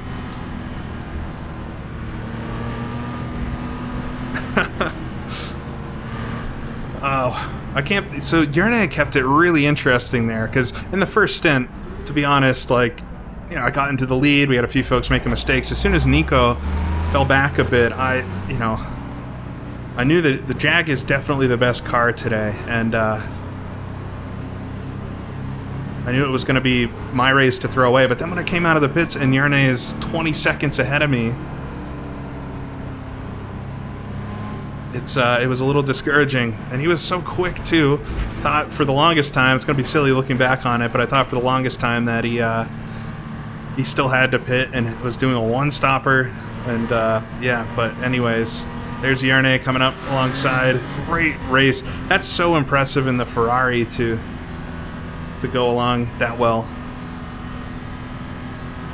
Oh, original sticks. Thank you.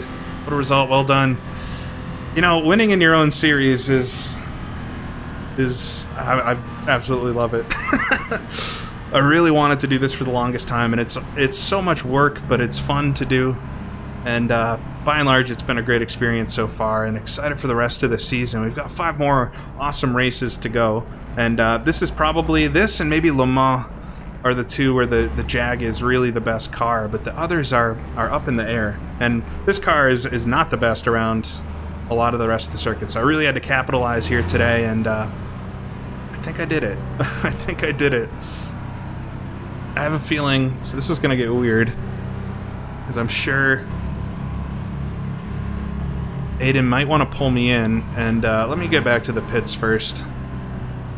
Oop, there goes the the skybox. I bet we're going to be kicked out here in a second. Do some wheel spins up the hill. So excited to have won that. We'll get a look at the final results here in a second, and I might have to do the an interview here on the broadcast. Why not? I don't know how I'm going to do it with the stream running. All right, we'll pull over up here, and I'll exit the car. Ooh, and we got the bots back, too. Oh, the sounds. The sounds. I'm so sorry. I'm so sorry. The sound is so bad. All right, I'm gonna jump into the interview. So this is how this is gonna work. I am going to put the stream on so that you can all see that. The broadcast stream. And then I'm gonna actually have to mute myself. Right, Simicic takes second, and Juan Costa takes a third position. We'll be interested to see what would have happened if the likes of Enzo Fazzi and Nico Hillebrand managed to finish the race as well. But we still got a very competitive grid there, and also congratulations to the other two class winners as well. So we'll try and get Jake in a moment to see what happens. So I'm gonna have to put myself on mute here. And you're going to see a massive delay between me and the stream, but hopefully you can hear the broadcast itself.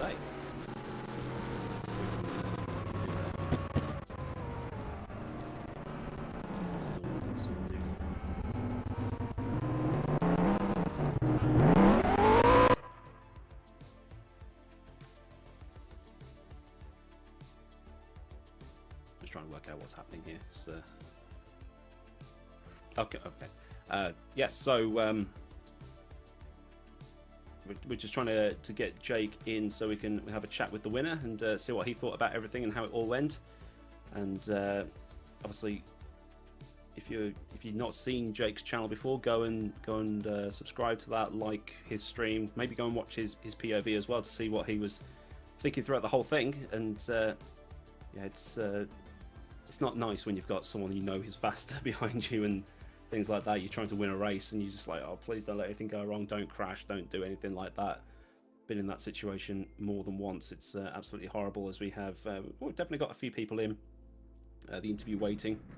Got Nico, got Yerne, got Jake, got Godrecki as well. So well, we've got time for a little bit of a chat with some people. And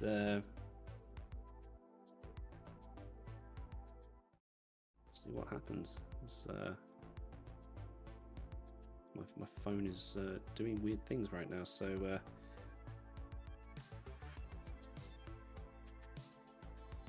as we can just about to move Jake in, so we can have a bit of a chat with him. Hello there, Jake.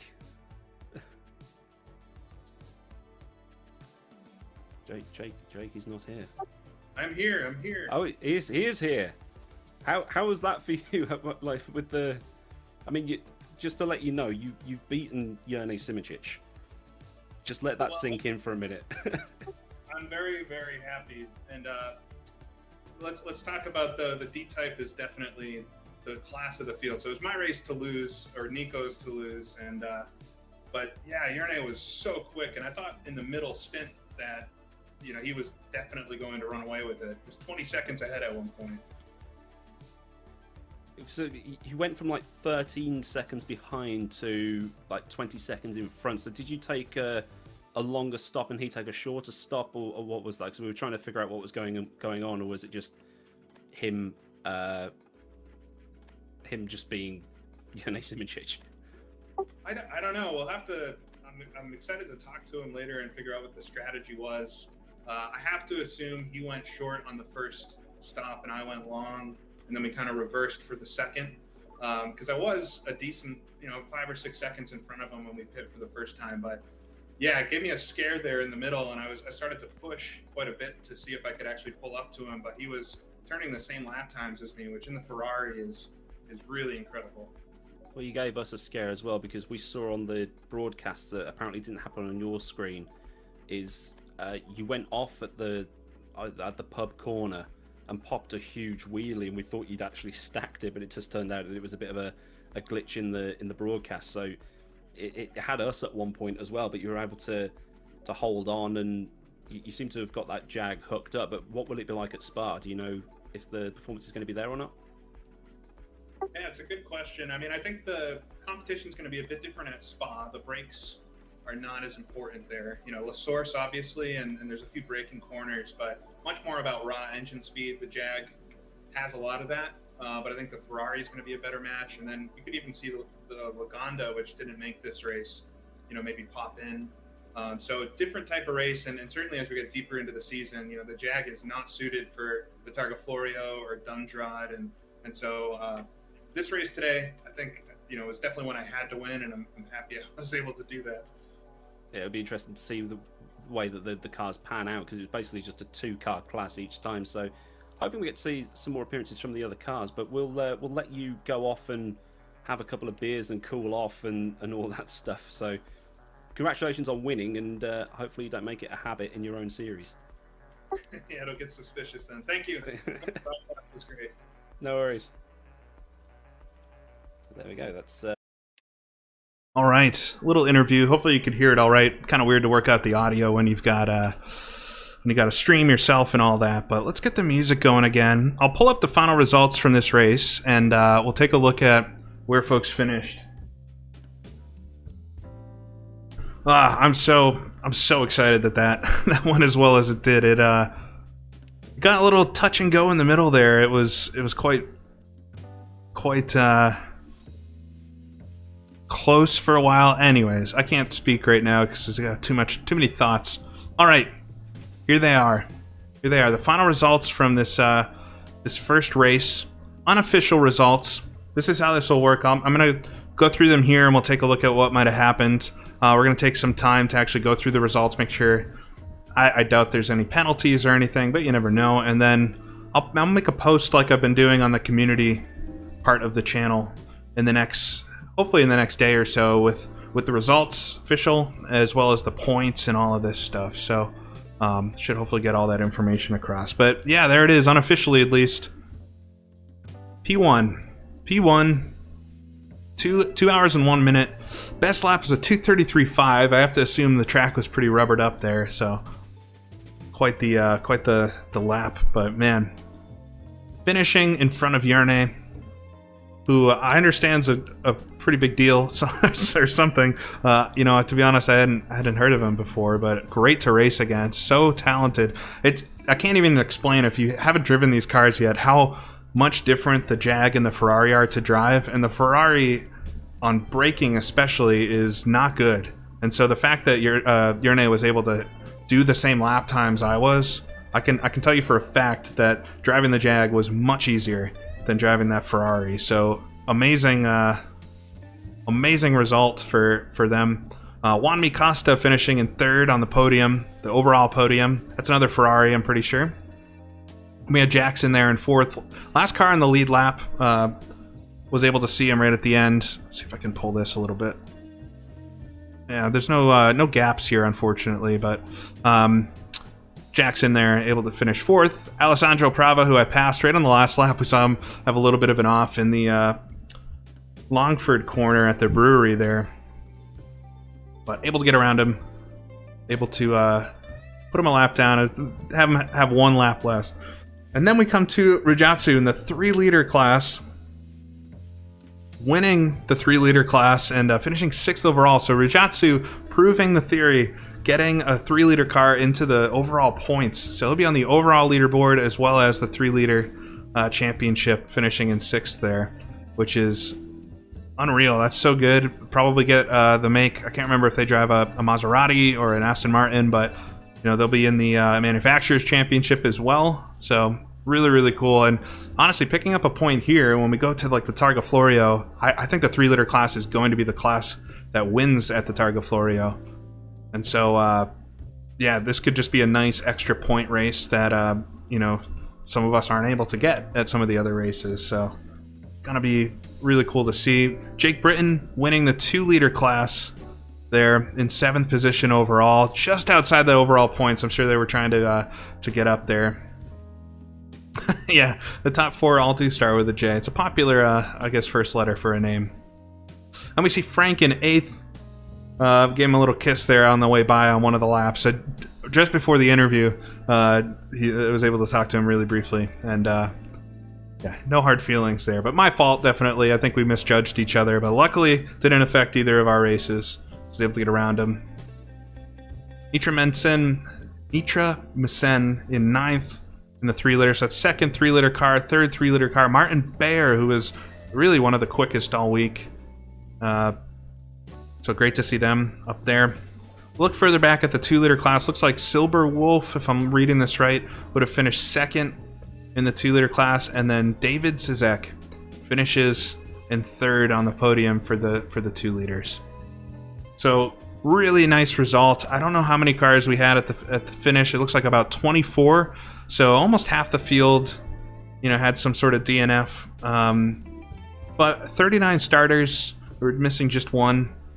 Not too bad. And to have 24 finish with these cars that are so hard to drive is just really a great field. So I thank so much for folks tuning into this today, watching the broadcast. Sounds like Josh was saying that was good to watch. I'm actually very, very excited to go watch it myself. I'm going to talk to them. Maybe I can put together some kind of highlight. I know I promised that after the Rouen race, and I wasn't able to. The replays just don't look good in Her Factor 2, and rather than having you watch cars bounce around the screen and stuff, I thought it'd be best just to try to figure out how to get an actual broadcast going. So I'm happy we had that. Hopefully that can continue. And yeah, it'll be a few weeks now until we get ready for Spa. If you'd like to join the HRRC, the link is in the description for the manual for the series, the rule book, and in there you'll find the instructions on how to join. I recommend reading the manual, all the way through. I know it's a lot, but it's all good information to know what you're getting yourself into. And yeah, we'll be up for Spa Francorchamps next time out. I'll pull up the schedule real quick here once more. So we'll be off to Spa Francorchamps August 20th. You'll catch same deal hopefully today with myself streaming my part here, and then hopefully we have the broadcast as well. From there, Isle of Man TT. It's gonna be really awesome in September. October will be Dundrod head-to-head race around a very similar type of circuit as the Isle of Man. That one will be hard. Targa Florio, speaking of hard, in November, and then round things out at Le Mans at the end of the season. Be another good track for us, but starting the series off right. So I appreciate you all watching. I hope it was fun. Hope it was enjoyable. Can't wait to watch the broadcast myself. But otherwise, I hope you have a great rest of your day, rest of your weekend, and I'll see you all again next time. Thanks.